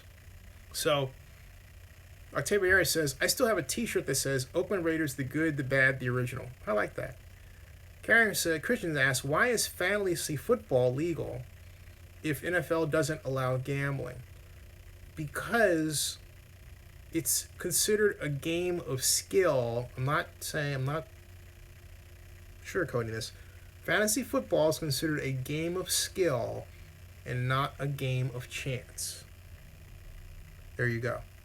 It's considered a game of skill and not a game of chance. Rick Gray says, I agree that legalized gambling is the larger elephant in the room. NFL and Raiders are gambling on this whole proposition, and yes, neither the NFL nor Raiders care about Oakland. Raider Oakland says there are a lot of negatives in moving to a Las Vegas NFL football will be a positive for the people in Nevada. Section 8 Babies, I don't know, says, do you think Marshawn Lynch will get 1,000 yards this season? Yes, I do. I believe if the Raiders do what I believe they're going to do, let's say 2,000, okay? So we've got, let's see here, 1042, which is 142, so I'll stop at, I don't feel like stopping. In fact, I'm going to tweet out, hey, are the moderators still around? Did Barry go to sleep? Raider Oakland says, I personally wouldn't want to move to Vegas unless my favorite team was there. You know, I say this. I like Vegas. I don't know if I like it enough to live there. I like it enough to vacation there. But as far as living there as a single guy, I don't know. But I love... Oh, yeah, well, cool. All right, the moderators, just checking. Rick Gray just chimed in and says, betting on games is also a skill of analyzing the outcome of teams and different variables. Yeah, but Octavio, I'm not arguing semantics. I'm answering Karen's direct question regarding the law and why things are the way they are. I'm not saying I agree with it. I'm not even saying I disagree with it. I'm saying that is the way it lays out. Okay? So, in fact, and Ruben says, not if you can fix it. Well, good luck. So, hey, Steve Collins says 2,000. Wow, yeah, I think that Marshawn Lynch has it in him with the Raiders, with what the Raiders were going to seem like they're going to do offensively, and I don't mean in terms of personnel. I mean in terms of scheme. It sounds like they're going to have some elements of the old Raider by Mark Davis decree, Sid Gilman deep passing game. Now there's a danger there in terms of getting a lot of sacks and getting your quarterback killed, like what happened, last year. That's my issue with that direction. I think they were doing just fine. The Raiders need to concentrate on building a true power running game. They didn't have that by design. They have the personnel to do it, but they didn't do it by design. They had a number of excuse me for breaking a sentence, but how many times have we seen the Raiders line up in 4 wide receivers, one running back, or 3-by-1, which is 3 wide receivers to one side, 3rd wide receiver to the other, then tight end, and running backs in the backfield, and then the Latavius Murray gets this handoff in read option style, up the middle, up the gut, linebacker, and gets nothing. Nothing. It was like, oh, we're going to fool you and do this, and nothing happens. I mean, come on, really? So, and how many times have and I watched this with Morris Bradshaw. I watched this with Morris Bradshaw, the Sunday night Denver game. We were watching this at the Coliseum. Morris and I were just shaking our heads and like, what the heck are we doing? I love Morris Bradshaw. Morris Bradshaw is just a Mitch. Great guy. We couldn't figure out why we had the ball on the 3-yard line and we're throwing it. Remember, 3 straight times? It's like, what are you doing, dude? We were losing it, right? And Musgrave undoubtedly would say, well, it's a personnel matchup. Forget that. Just hammer the ball in. Score. Wow. So, man, oh man. 831 Scott says, Las Vegas Raiders sound stupid and it will never sound good. Henry Flores says, the fans in Las Vegas will never have the Oakland experience. No tailgating. That's right. Rick Rice says, Marshawn will have a great year, but he won't get enough touches to get 1,000 yards. They have 2 other really good running backs that will take his touches away. We'll see. Donald Rich says, good night, fellas. The boss, a.k.a. the wife, says I have to go to bed. You should bring her on and watch, But you know what? The wife is the boss. And speaking as a person who's waiting to be bossed. Good night. Octavio Arias screams, Run the ball. The Barber 1974 says the Raiders belong in Oakland. Drew Grace says, I'm from Oakland, Rick, and I care. That's right. That's right. Yeah, and Rick Rice, 2000, and no ha ha ha either. 2000, and no ha ha ha either. There you go. So, let's see here. We have Scott Worden says the Las Vegas Gamblers should be their new name. And let's see here. We've got, let's see here. Oakland, Oakland says Las Vegas Raiders. That sounds stupid. Oh boy, this is hilarious. Octavia Arias says to Donald, take care of the boss or you're going to be sleeping on the couch. Oh my God, this is hilarious. Raider Oakland says, if you or I own the Raiders, we'd be doing the same thing that Mark is. No, if you know why I say that? Because I wrote a plan that if Mark had used my plan, he would be $2 billion richer. I went to him at the Schaumburg NFL owners meeting. The first thing I said to Mark Davis was, Mr. Davis, I got $2 billion for you. So, no, you're wrong. Sorry. No. No. So we've got Ruben Ortiz says, why would you move to Las Vegas and get a loan from Bank of America and have to pay a loan with interest and get into debt? Great question. But see, not only that, what I didn't like about the Fortress plan is that they were saying, well, we'll match that, we'll do that, but the reason they said that is because Eric Grubman told them, of the NFL, told them to do so. If it had been me, I would say, Eric, I am not going to stick the Raiders in that situation when I feel that I have a better deal that doesn't involve debt that's going to saddle the football team. And it's like the NFL speaking out of both sides of its mouth. First it says, well, we don't want another mouth to feed, and then here comes Bank of America, which is what? Another mouth to feed. So don't give me that stuff. And I'm not saying anything derogatory about Eric at all. I don't mean to interpret it that way. I love Eric. I have the right to intellectually disagree. I intellectually disagree. I thought it was ridiculous. Absolutely. So, that's it. Now, let's see here. We've got Octavia says the three other running backs for Gray says research the Larry Ellison angle. Is any good night? All right, Rick Ray, I'll do that. Thank you for your participation. Octavio says look out for wood. Which one? What kind of wood? Anyway, Henry Flores says, you mean Charles Woodson? The second coming of Richard Wood at linebacker? What do you mean? Henry Flores says, Zinni, did I ever tell you the time I met Jerry Rice? It was during their training camp, and I was at the movies. He came into the bathroom, and I called him Butterfingers. He laughed. There's something a little bit weird about calling a guy Butterfingers in the bathroom, but I'll leave that alone, okay?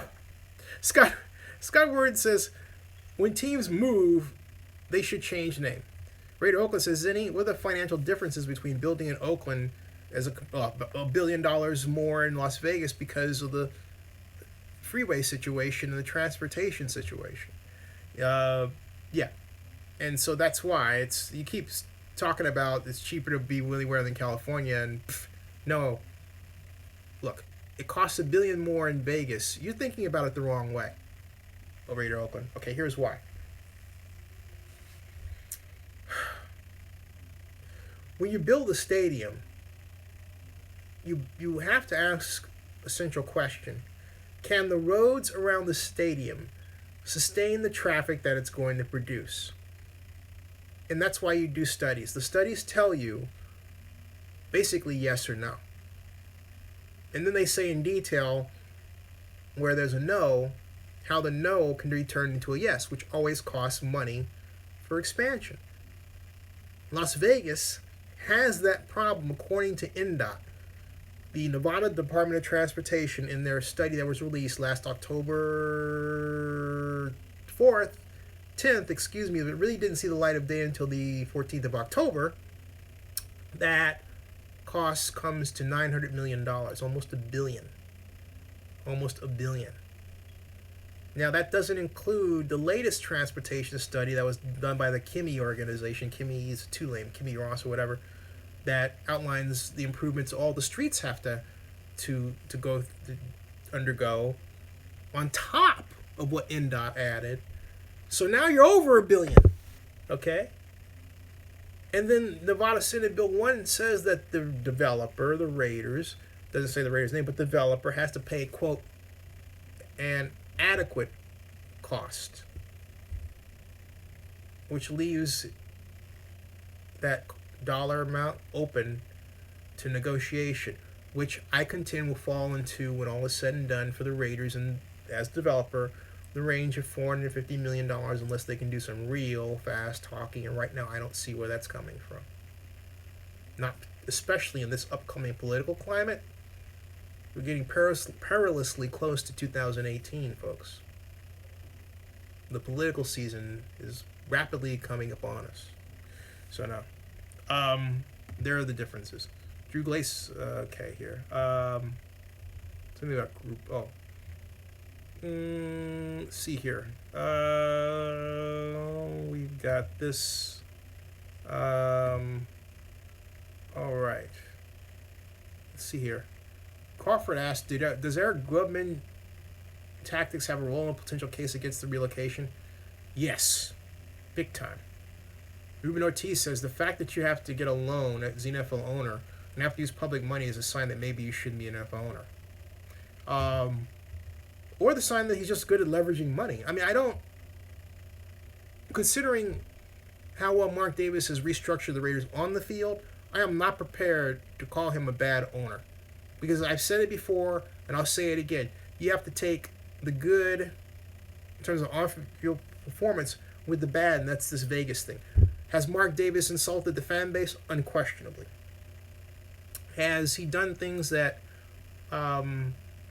he should really apologize to the fan base for? Yes. However, there are a number of people around the country I've talked to who are brainwashed by what they hear in the media and see that what Mark Davis is doing is good for Vegas. The trouble is that a lot of those people, I don't care what they say, they're not going to pony up what it costs to go to a game in Vegas. They're going to say, I'll watch him on TV. Okay. So, the Las Vegas Golden Knights are one thing. That's an elegantly sized bowl. That's just perfect for the small market that Las Vegas is. We're talking about 65,000 seat stadium. The Raiders are interested in Super Bowl money. They're not so much interested in the game, week to week. It's the Super Bowl they're after. But even then, they only get one shot at that. And if they screw up, they may not get it again. That said, they won't screw up. The casinos won't let them. At all. So, let's see here. Etherman Scott says the city of Oakland had a plan that was privately financed, and Mark would have come to way less money in building Oakland. But even then, the deal was almost privately financed. So the city and the county are putting in $350 million. And that's not even money that comes out of their coffers. That's tax money they're giving up from anticipated ancillary development. Okay? So, welcome to Zenny62 live stream. We're talking about, it's a Q&A, questions and answers about the Oakland Raiders in Las Vegas and the city of Oakland, any potential lawsuit to date. That's where we're at. That's what we're talking about. So, we've got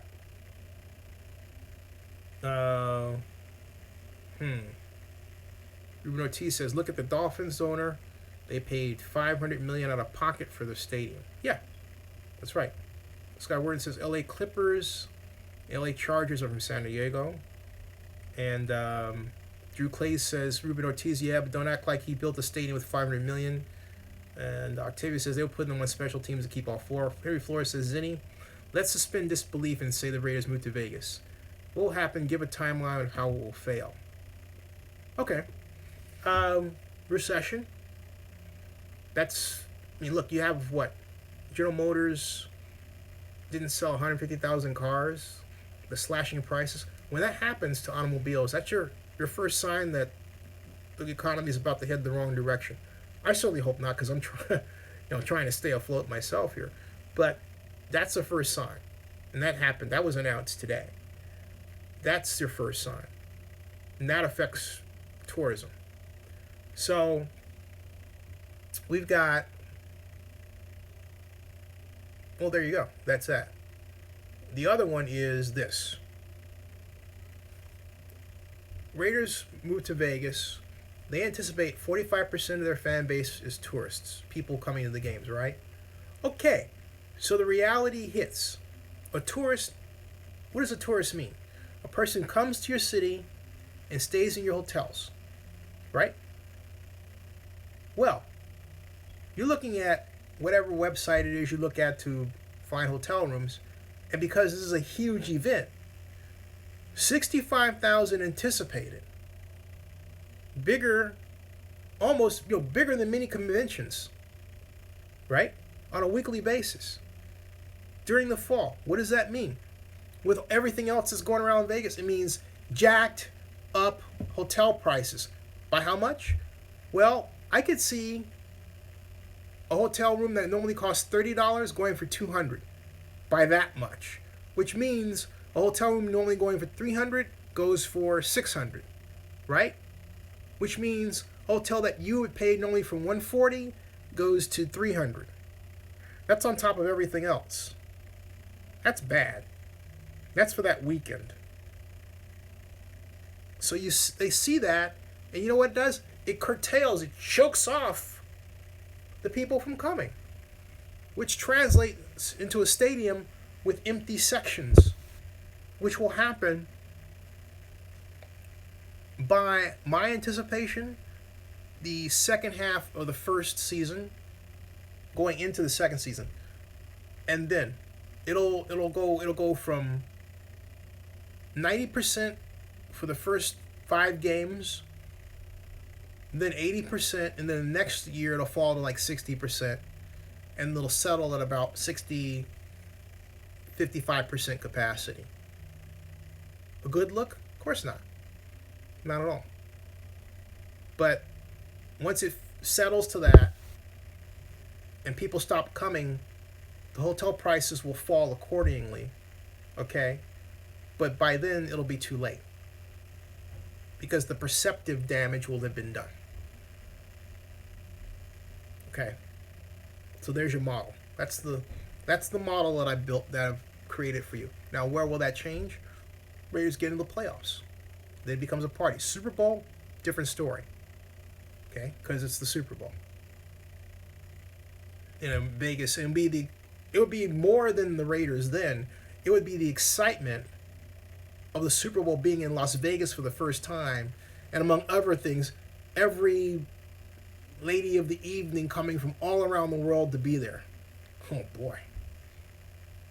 Not to mention everything else. I'm not sure how good that's going to be for Vegas. It's going to be both the mixture. That's going to be Sodom and Gomorrah. Oh my Lord. Holy caholy. You know what I mean? My Lord. Man, oh man. So, what did I miss here? We've got, you guys are having the conversation here. The initial cost of the Raiders. Rick Rice says, you're right, Octavio, with 4 running backs in the 53-man active roster, plus they have Taiwan Jones. Washington didn't travel with the team last year for 3 games. That was only 3 running backs. Steve Collins, hey, did anybody invest by PayPal?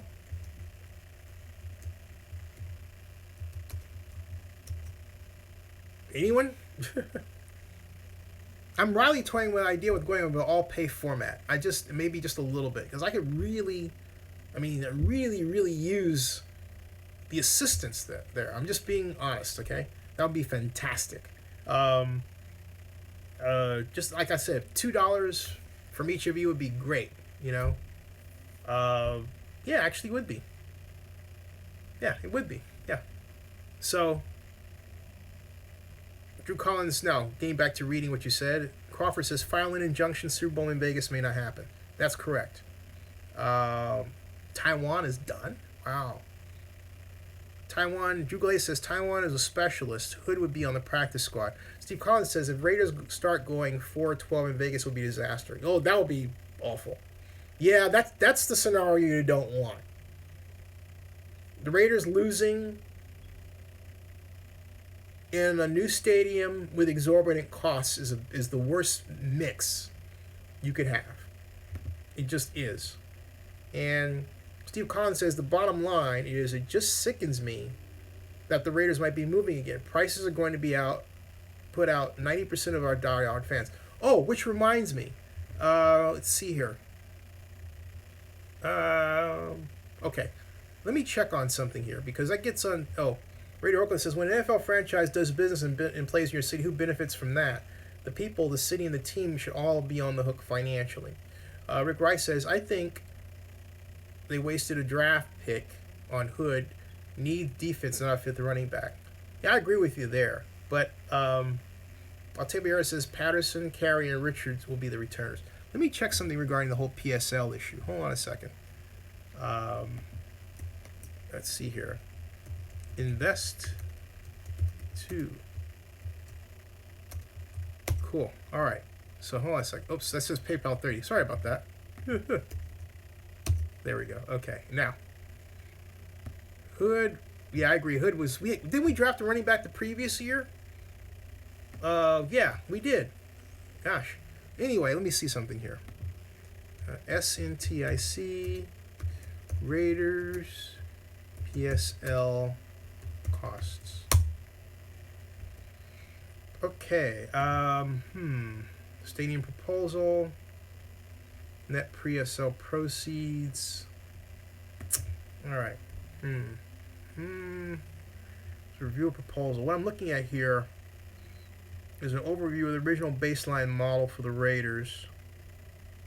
It's $410 million net PSL proceeds. Net PSL's face value $200 million. That was $200 million. And that was an estimate. So, developer assumes construction operating risk. That was when Majestic and Las Vegas Sands were involved. Land acquisition was not currently reflected in the model at the time. This was back in July of last year. And they said that was likely to increase the developer cost. We now know what that is. There are other potential cost elements, relocation fee, that are not included. What I'm looking for is the PSL number, because some have taken that PSL estimate and they assumed it applied to every seat. It does not. It applies to certain seats. And I believe the total number is around 15,000 seats. So, but I'm trying to find confirmation for that. This model doesn't break that down. We have 70 premium seats, 65,000 seats, 6,000 club seats, okay? So, we have 6,000 club seats, which will be the high-end PSL seats, but not the total. Need to find a breakdown of that. So, Raider Oakland says the people and politicians in Oakland failed to pass public funding. Okay. Rick Rice says, correct, Drew. The odd men out there demoted. All right. So, let's see here. Hey, Rick Rice. Can you invest? Just, Hey, Rick Rice, can you invest? Just asking. Would really appreciate it. Let's see here. Because I think, yeah. How about you, Drew Glaze? Drew Grace. I keep saying Drew Glaze. I mean Drew Grace.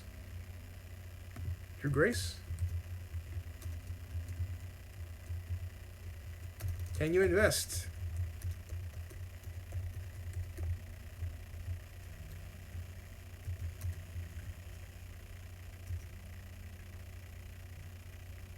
Just asking. Let's see here. I'm still going back. You guys are saying, okay. The barber says when PSL and ticket prices are released, a lot of fans will fall off. Yeah, that's what I'm trying to find out now. 831 Scott says, I thought Washington Richard played well for the Raiders last year. Lots of speed and quickness compared to Murray. Rick Rice says, correct, Drew. But who'll be the odd man out there in the practice squad? Let's see here. All right, what we got is...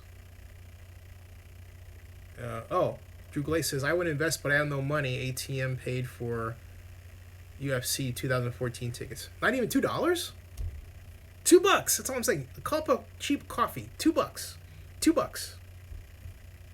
$2. $2. That's all. $2. $2. That's all. That's all. It's $2. $2. Hey, how about $1? Yeah. $1. 50 cents. No, not 50 cents. You know why? Because the transaction would be more than that. So, yeah. So, yeah, there you go. All right. Yeah. So, how about $2? I have 57 cents in my account until Saturday. Enough said. I get it. Okay. Enough said. I'll lay off. Then do me this favor, okay?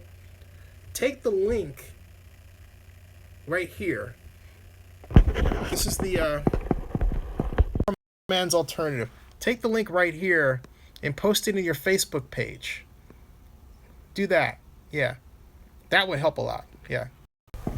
That would help a lot. There we go. Yeah. So if you can't, so that's the alternative. That's the alternative financing for those who are lean and mean, as I say. Lean, mean fighting machines. Lean, mean fighting machines. Okay. So I've said that. Onward. Octavia says preseason. In Octavia, we have in Marshawn Lynch a power back. I really believe that. And if they give him the ball with a lead back, I think he's going to really be effective, especially if it comes off, if it's combined with a lethal play action pass design. That will be the difference right there. I really believe that as well. So, let's see here. We've got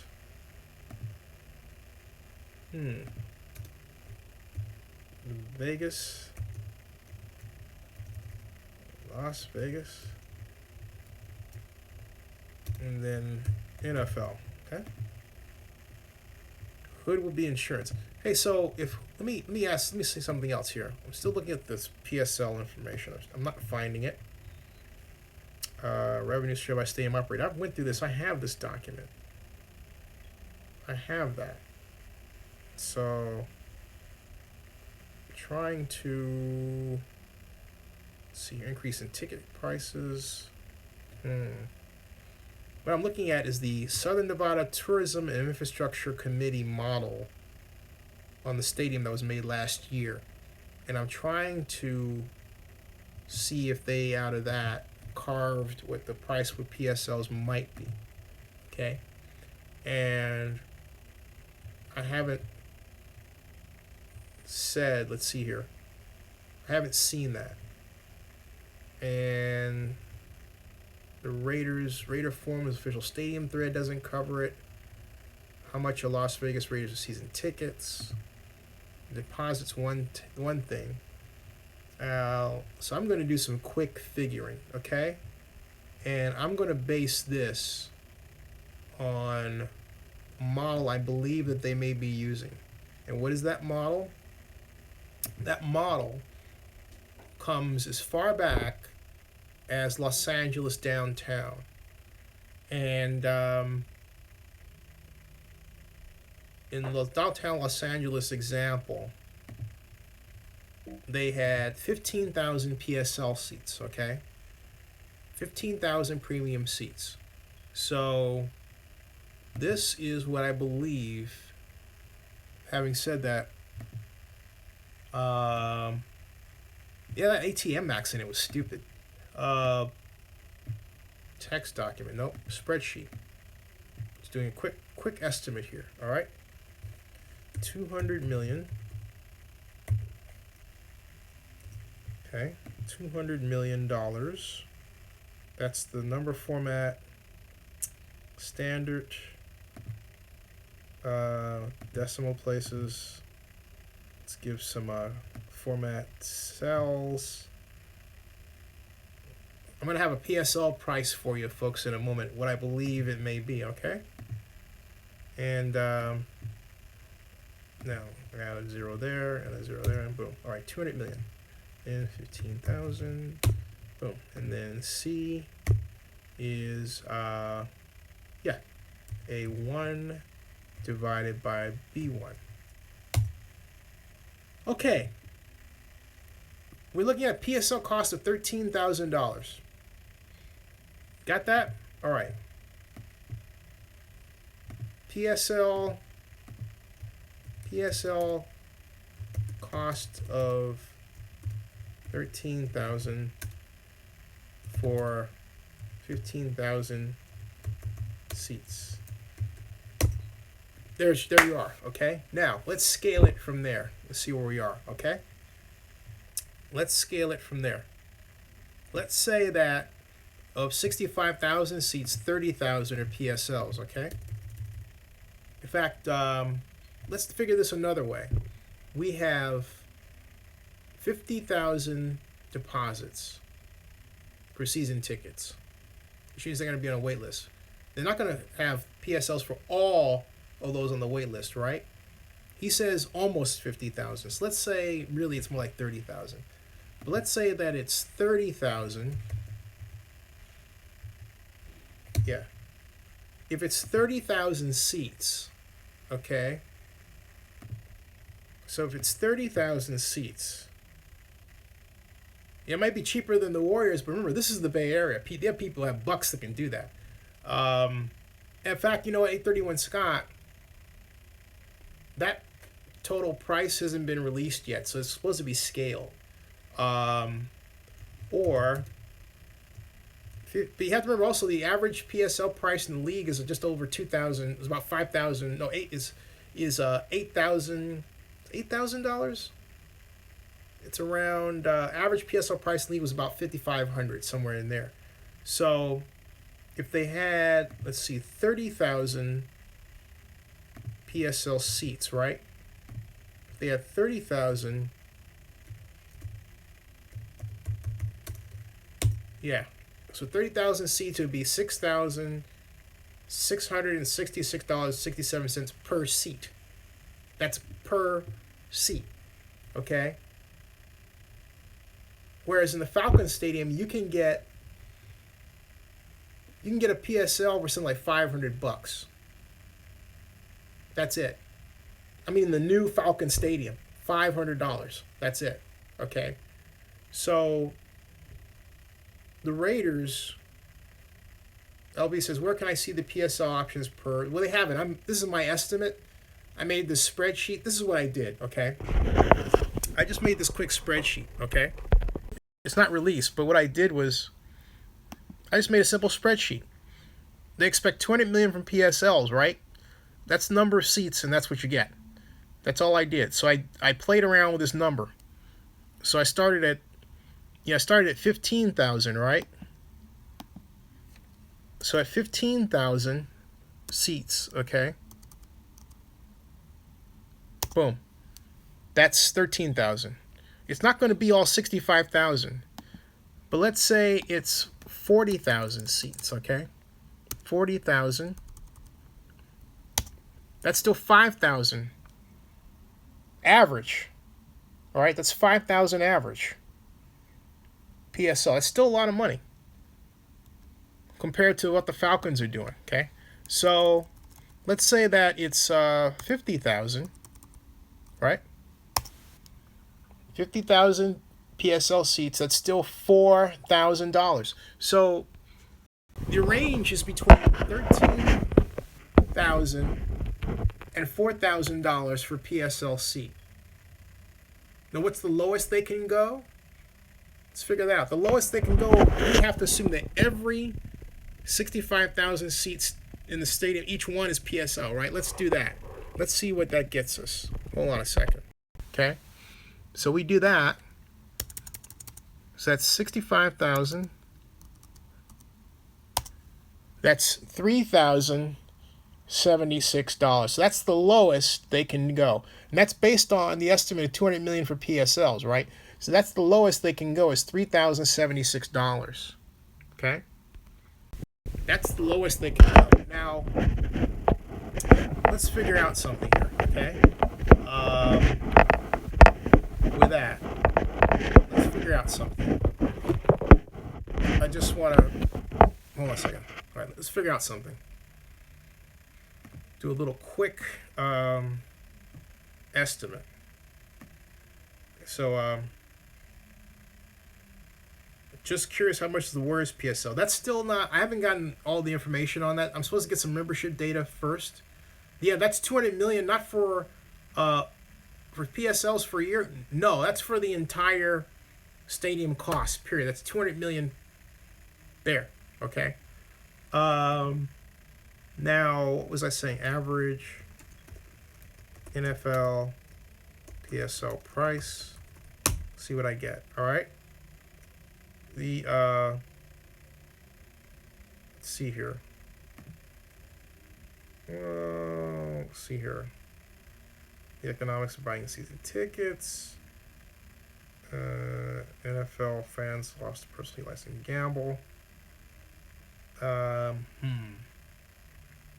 Risky investments. That was of 2012. Let's see here. This is old. It's the PSL, but it's the best PSL report I've seen. It's by Forbes in 2012, right? And so it says that some fans are willing to shell out up to $150,000 for a PSL because they consider licenses to be investments. Jets fans who sold their PSLs lost an average of $3,233 per seat. And Legends Hospitality Management, sound familiar, is running the PSLs in San Francisco. So they expect high-priced PSLs will raise $500 million to finance the stadium and then drop in value shortly after the new facility is open. All right. So, but they sold those out. That was the Niners.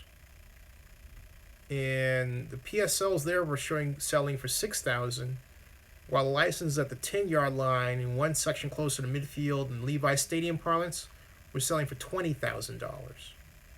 So, if the Raiders' costs are anything close to those, you can forget Raider fans right now being able to go to those games.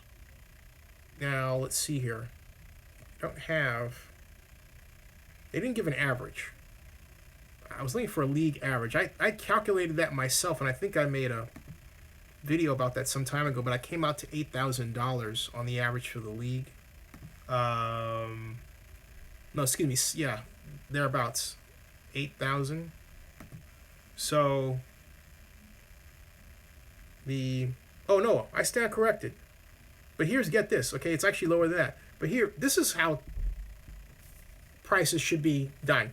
And this is the Atlanta Falcons' new stadium. This is new stadium, reserve seat, PSL sales to start. And this was June 2nd of 2015, okay?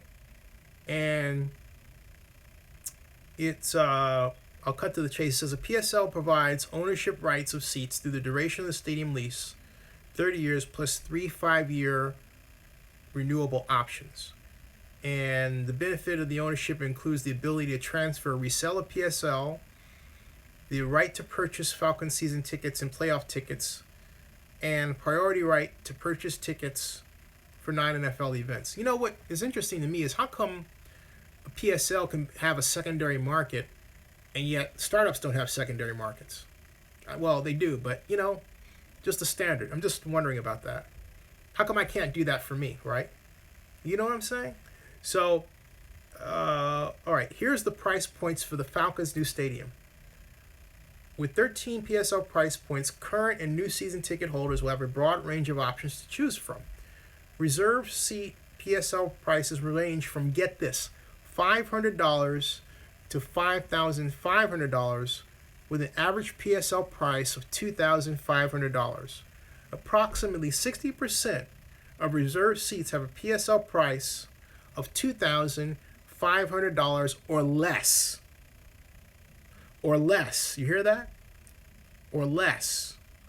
And approximately 57% of reserved seats have a PSL price of $3,500 or less. PSLs may be paid in full at the time of purchase or in annual installments between now and, well, when this was written in 2015 and then, of course, this year. Or you can finance them over a 10-year period, which isn't bad, all right? So the Falcons have really went all out to make their new stadium affordable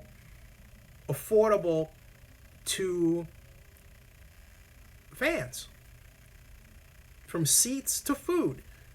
And they're going to have wider concourses, 360-degree access on every level, more restrooms and escalators, guaranteed access to purchase Falcons playoff tickets, unparalleled viewing experience from the 64,000 square foot HD video Halo board, access to the NFL's first 100-yard bar on the upper concourse, enhanced food and beverage variety and fan-first pricing, 65% more points of sale per concessions, ensuring faster service, opportunities to purchase tickets to specific stadium events prior to the general public, and options to purchase parking. I mean, you talk about the Falcons taking care of their people. Wow, okay? Octavio Arias says, Home Depot paying for all that? Yeah. I mean, wow. Steve Collins says, Arthur Blank is worth billions more than Davis. It's worth billions. That's a fair price for PSLs. Yeah. And that's the price the Raider fans should expect considering the subsidy and everything else. Just saying. And so Octavio, and so like 31 Swat says, yeah, it's crazy. I go to Warriors games, I buy ticket packages and can't afford that. Talking about Raiders.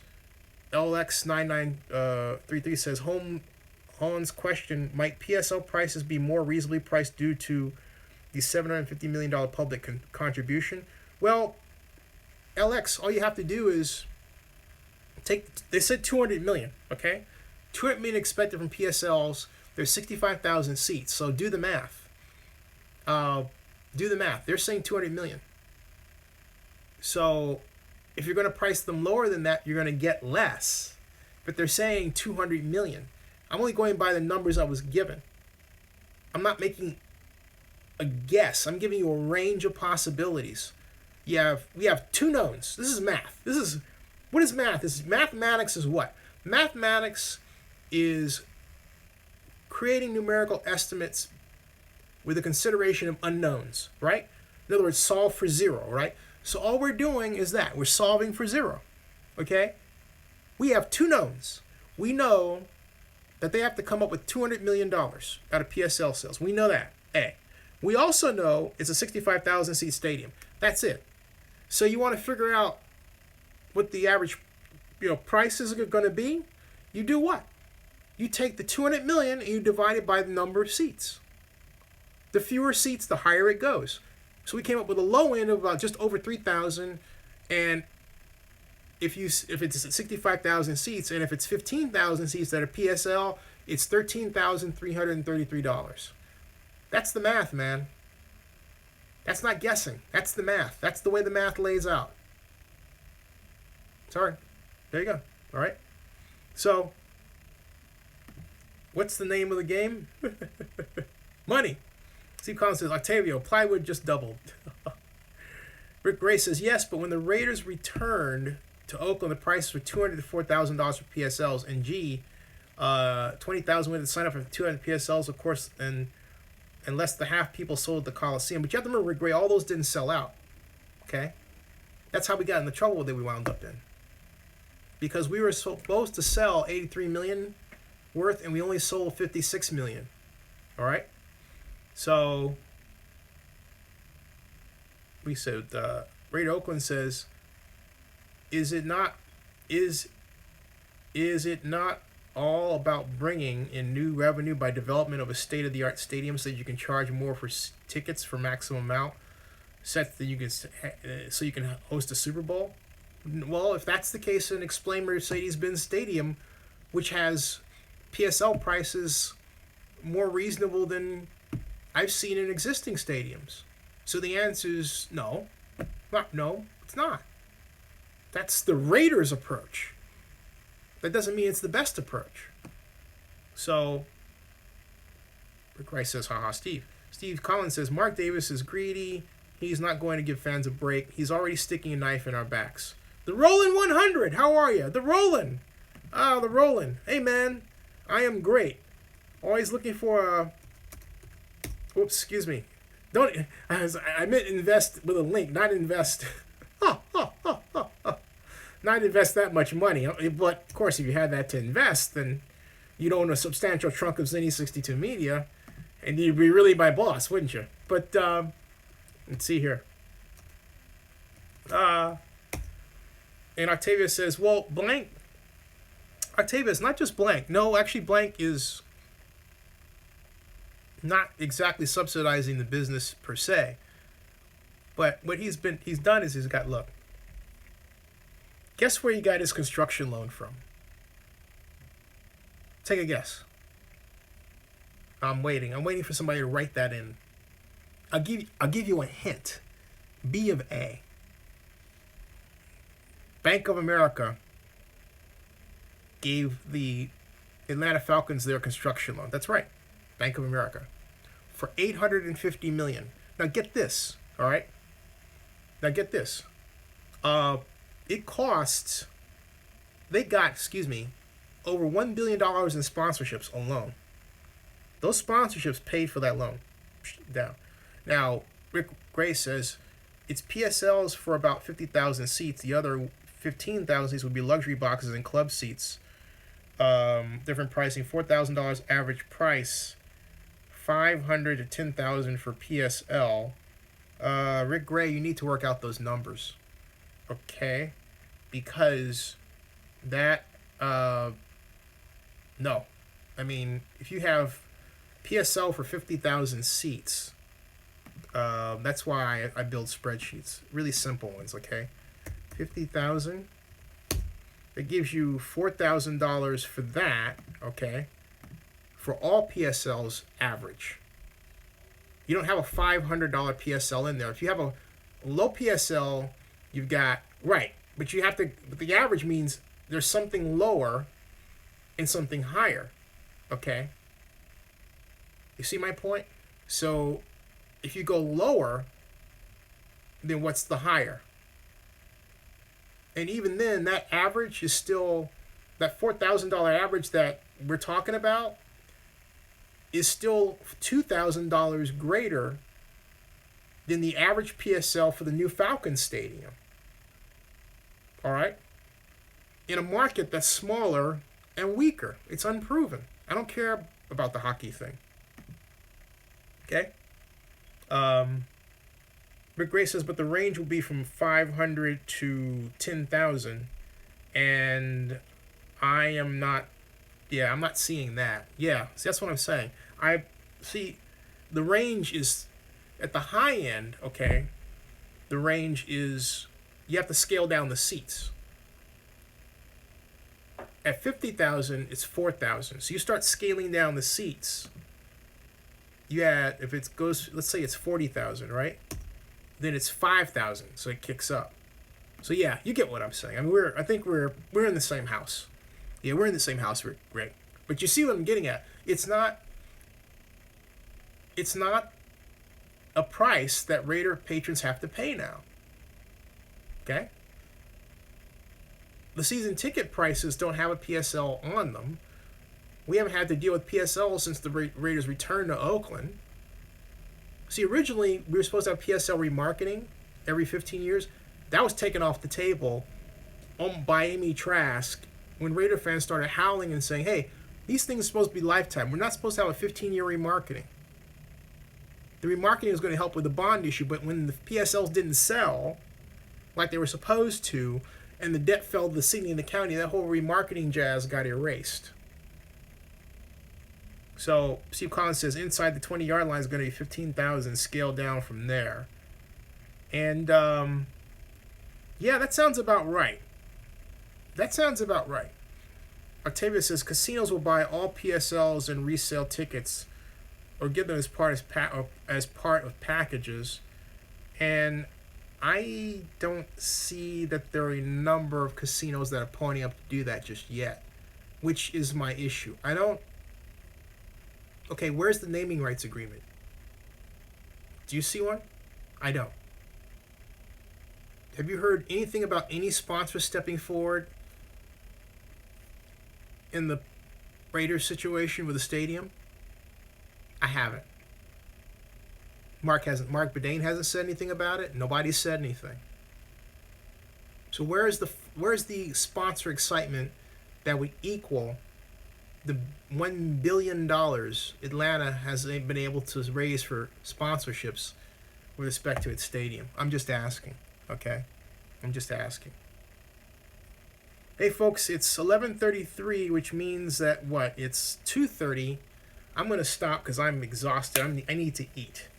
Octavio says BFA will take the naming rights. If BFA takes the naming rights, Octavio, I'm telling you, that will rob the Raiders of money that they're going to need to run their football team. Straight out. Because BFA taking the naming rights, the only reason they'll be able to do it is the loan. They would say, we're giving you this loan. Okay, fine, but the normal idea for sponsorships is for the team to get those sponsorships and not for those sponsorships to be eaten up by a bank. Okay? But that money be eaten up by a bank. And that's what would happen. So that's not the optimum outcome. I still contend there's not enough money in this deal to pull this off. Period. Hey, I'm happy to be wrong. But I am not seeing it. They're going to have to reach internationally. And they're going to need the help to do that of Sheldon Adelson and Steve Wynn. And those guys are not going to do anything for nothing. Mo Green. Remember I kept saying Mo Green? Mo Green. All right. MGM Grand is not involved. And so Raider Oakland says, how many times has it been a bill in Oakland to fund a new stadium and the Raiders and failed? It hasn't. We never had a vote. So what are you talking about?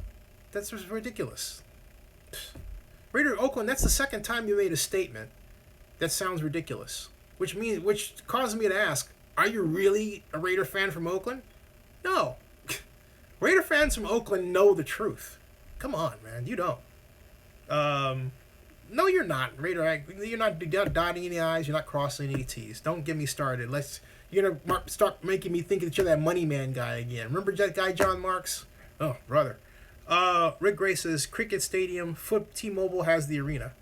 Raider Oakland, I know you're not from Oakland. That's very obvious that you're not from Oakland because you don't know what you're talking about. Okay? You've said the first thing that you've written is right on. You are not from Oakland. You have no idea what you're talking about, man. At all. Period. Well, yeah. I mean, he's probably the same guy that's been all these other things. Hey, thank you, Mr. Collins, for the investment. Thank you very much. Thank you. Thank you. And Crawford says, no banning. No, please. No banning. Just because he has a right to his opinion, or her. My point is no banning, though. But I have the right to point out when somebody's being full of it. And this point is full of it. Okay? Hey, good night, Mr. Gray. I'll see you. All right? No, don't ban him. Please, do not. No, don't even trigger Rick Rice. No, don't even ban him. Please, leave him alone. Raider Oakland, you still around? I don't want your ban. Okay? I like sparring with you. I don't want your ban. You still around? Is Raider Oakland still around? Give me a thumbs up or something. Let me know that you're still alive. Thank you. Okay? Look. I reserve the right to disagree with you. I reserve the right to tell you that, hey, man, you're off base, but I want you around, okay? That's not how I play the game, all right? I only get upset when people do what you're not doing, which is you're not flaming our people, okay? You can disagree. That's great. All right, cool. All right. LX says, if someone is disrespectfully is different opinion, do they get banned? They better not. No, not at all. Not at all. LX is a good question. I think, and deserves to be addressed right now. The situation we had was there was this guy that was Money Man something or other who was openly, he was being annoyingly consistent at overstating a negative opinion and pissing off Raider fans. In other words, it wasn't where, like, for example, Raider Oakland says, I'm going to do my homework, okay? Great. That's honest, reasonable exchange. That's great. That's far different from what we were getting before. And Raider Oakland says that I'm crossing the I's and dotting the T's. Yeah, I am. Thank you. And see, that's also the problem with text. But see, where I come in, LX, and this gets back to your question, is as the gatekeeper, the main gatekeeper, we have other moderators, I have to make sure that we have a place where everybody wants to be. I don't want, and that's why I have a huge lexicon of words that people can't write here.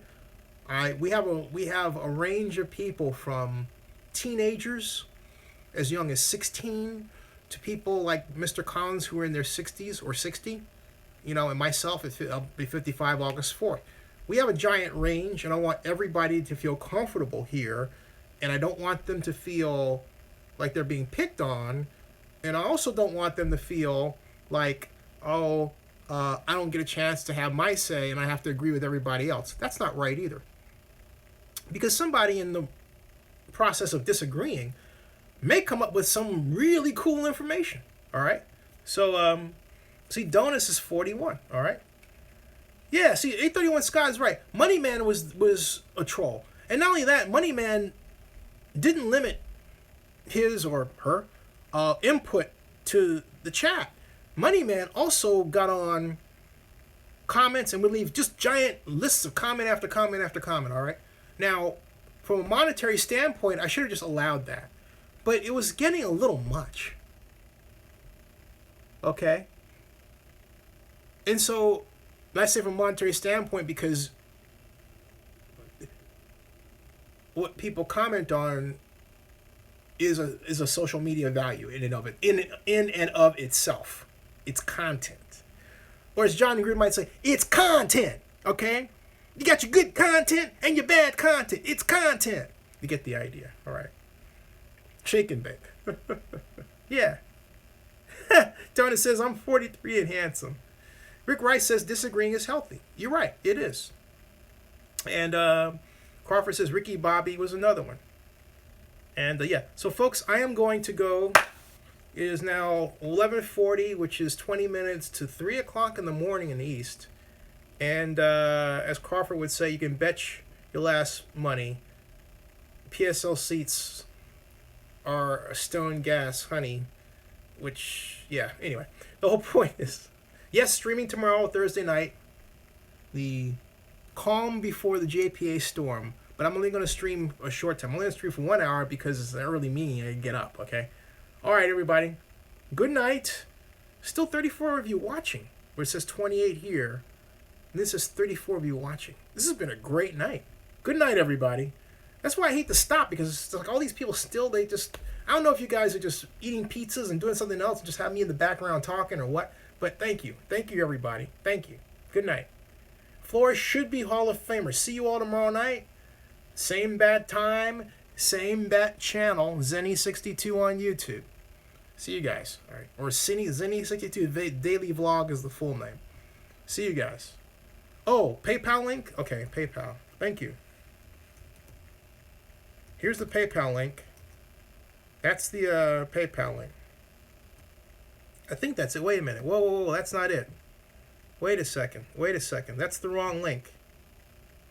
That's the wrong link. That's the wrong PayPal link. Okay, hold on a second, folks. Let me get you the right PayPal link. Okay. This is the right PayPal link. Excuse me. All right. Hold on. That's right. Invest PayPal. That's the right PayPal link right there. Thank you, okay? That's the right PayPal link. And I'll do it one more time, okay? PayPal link. Did I get that right? Got it. Got it, okay? Hey, thank you, Mr. Scott, for saying it's a great stream. Thank you. I aim to please. And I'm going to get some guests on here. Thank you. You don't see it. You don't see in the live chat. You mean the PayPal link? Here it is. Hey, Rick Rice. That's it. Are you in Honolulu? Is that it? No. There's the PayPal link. You see that? Or are you on? You got it? Okay. But did you see the link? Link. You see that link, Rick Rice? Give me a thumbs up if you saw it or something. You see it? PayPal link? You don't? Wow, it's right there in the, not visible? Hold on a second. It says link PayPal me Zenny62. Let me try this. Can you see this? Hello. If I write hello, did you just see that? Oh, you know what? Somehow it shut out my link. That's interesting. Okay, you saw that. Hold on a second. All right, let me try something here. PayPal.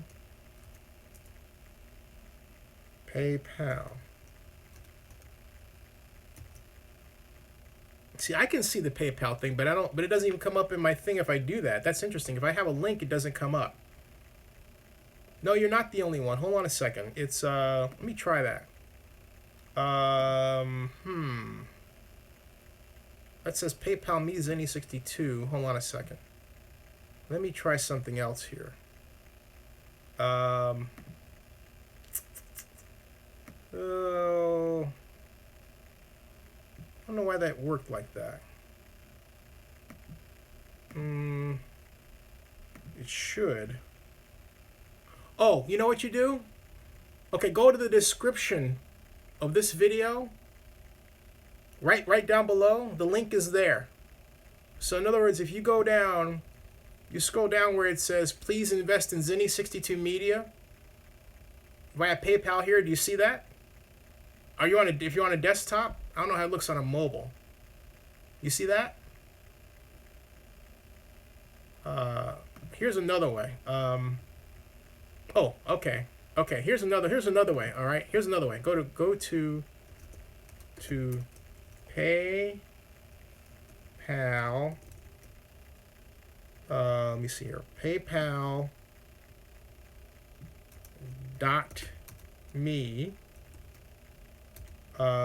PayPal.me, and then /Zenny62, like that. Okay, you see that? Oh, thank you. $50 to the super chat. Thank you. Bay31 Scott. Wow. Thank you. Thank you. You see, you can't copy to paste it. Okay.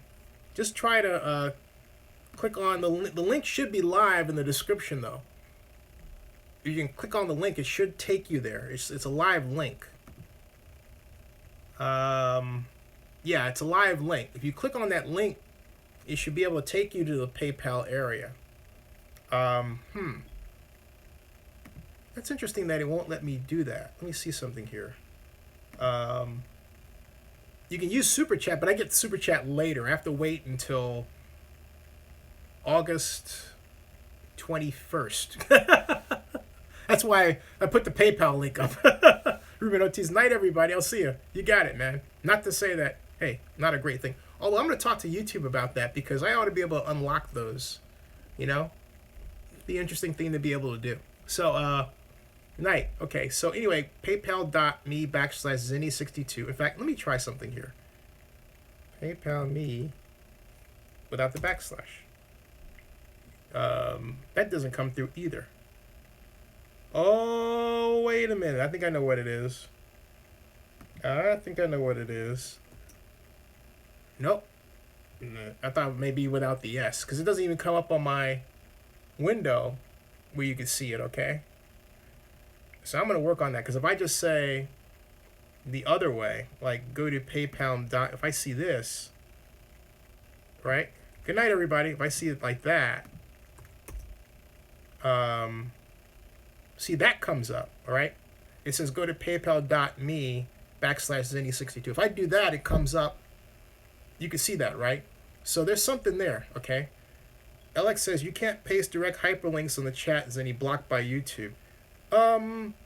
That's interesting. Not even me? Because I used to be able to do that. Let me see there. Let me see if there. Let me check the settings. I think that's a settings issue. Hold on a second. So you say that. Hold on. Let me try something here. I'm gonna fix that, because I ought to be able to. Let's see here. LX says not sure about moderators, but yeah, I know guests can't. But see, I've been able to do that before. So the only way I could have is if I made some sort of adjustment to change that. And so if that's the case, I can fix that right now. Community, and then I go to the defaults for comments. And so community settings. Let's see here. Because I believe I have that. Approved users, hidden users, blocked words, blocked links automatically for, okay. Automatically hold new comments and hashtags. Okay, so defaults, let's see here. Allow all creator credits. So I saved that. All right, so I saved that. Now let me go back here and refresh this. And hey, Donis, I'll see you. All right, let's see if this works. Boom. Nope, wait a minute, that's the wrong link. Hey, Octavia, I'll see you. Just testing things here. Nope, still don't see it. I'll have to investigate that. Anyway, the link is actually in the description there below. So, hey, thank you, and thank you, 831 Scott, for your investment. And I'll be getting out your shares tonight. And by Octavio. See you, Octavio. See you all. See you guys. So anyway, see you guys. Oh, it now showed? Wow, okay. Now it showed. Interesting. You be talking about the link, Octavio? That's interesting. I'll check on that. Yeah, it did show. Wow, okay. Woohoo! All right. Woohoo! Awesome. Awesome. Oh, great, great, great. It did show. Okay. How about that? Wow. Because on mine, it didn't show up. And I have my chat here and I can see your words. Now, if I don't use the link, the words come up, but the link didn't, but the link came up here. Octavio, next month. Gotcha. Thank you. Thank you. And Mr. Scott, thank you so much. Thank you. Awesome. Awesome. You guys are lifesavers in more ways than one. Whew. All right. Oh, all right. Tomorrow night, I promise, excellent show. Short show because I have to get up. So tomorrow night, I'll see you guys. 9 o'clock. Might even start at 8:30 Pacific. See you all. All right. And Steve Collins says you should work on the Geek Squad. You got it. All right. Oh, our Game Pass. That's right, Octavio. Yeah, we'll set a time for that one. NFL Game Pass problem. Right. Not tomorrow because we have the whole JPA thing we got to get out of the way. All right, but definitely. Definitely. Okay. All right, everybody. Just every time I get ready to get off, someone new comes on. Hey, welcome, but I'm actually shutting down for tonight. Tomorrow, be back. Zenny62, thank you all. Investors, and moderators and everybody, investor moderators and everybody. Good night. I'll see you all. Thank you. This has been a great show.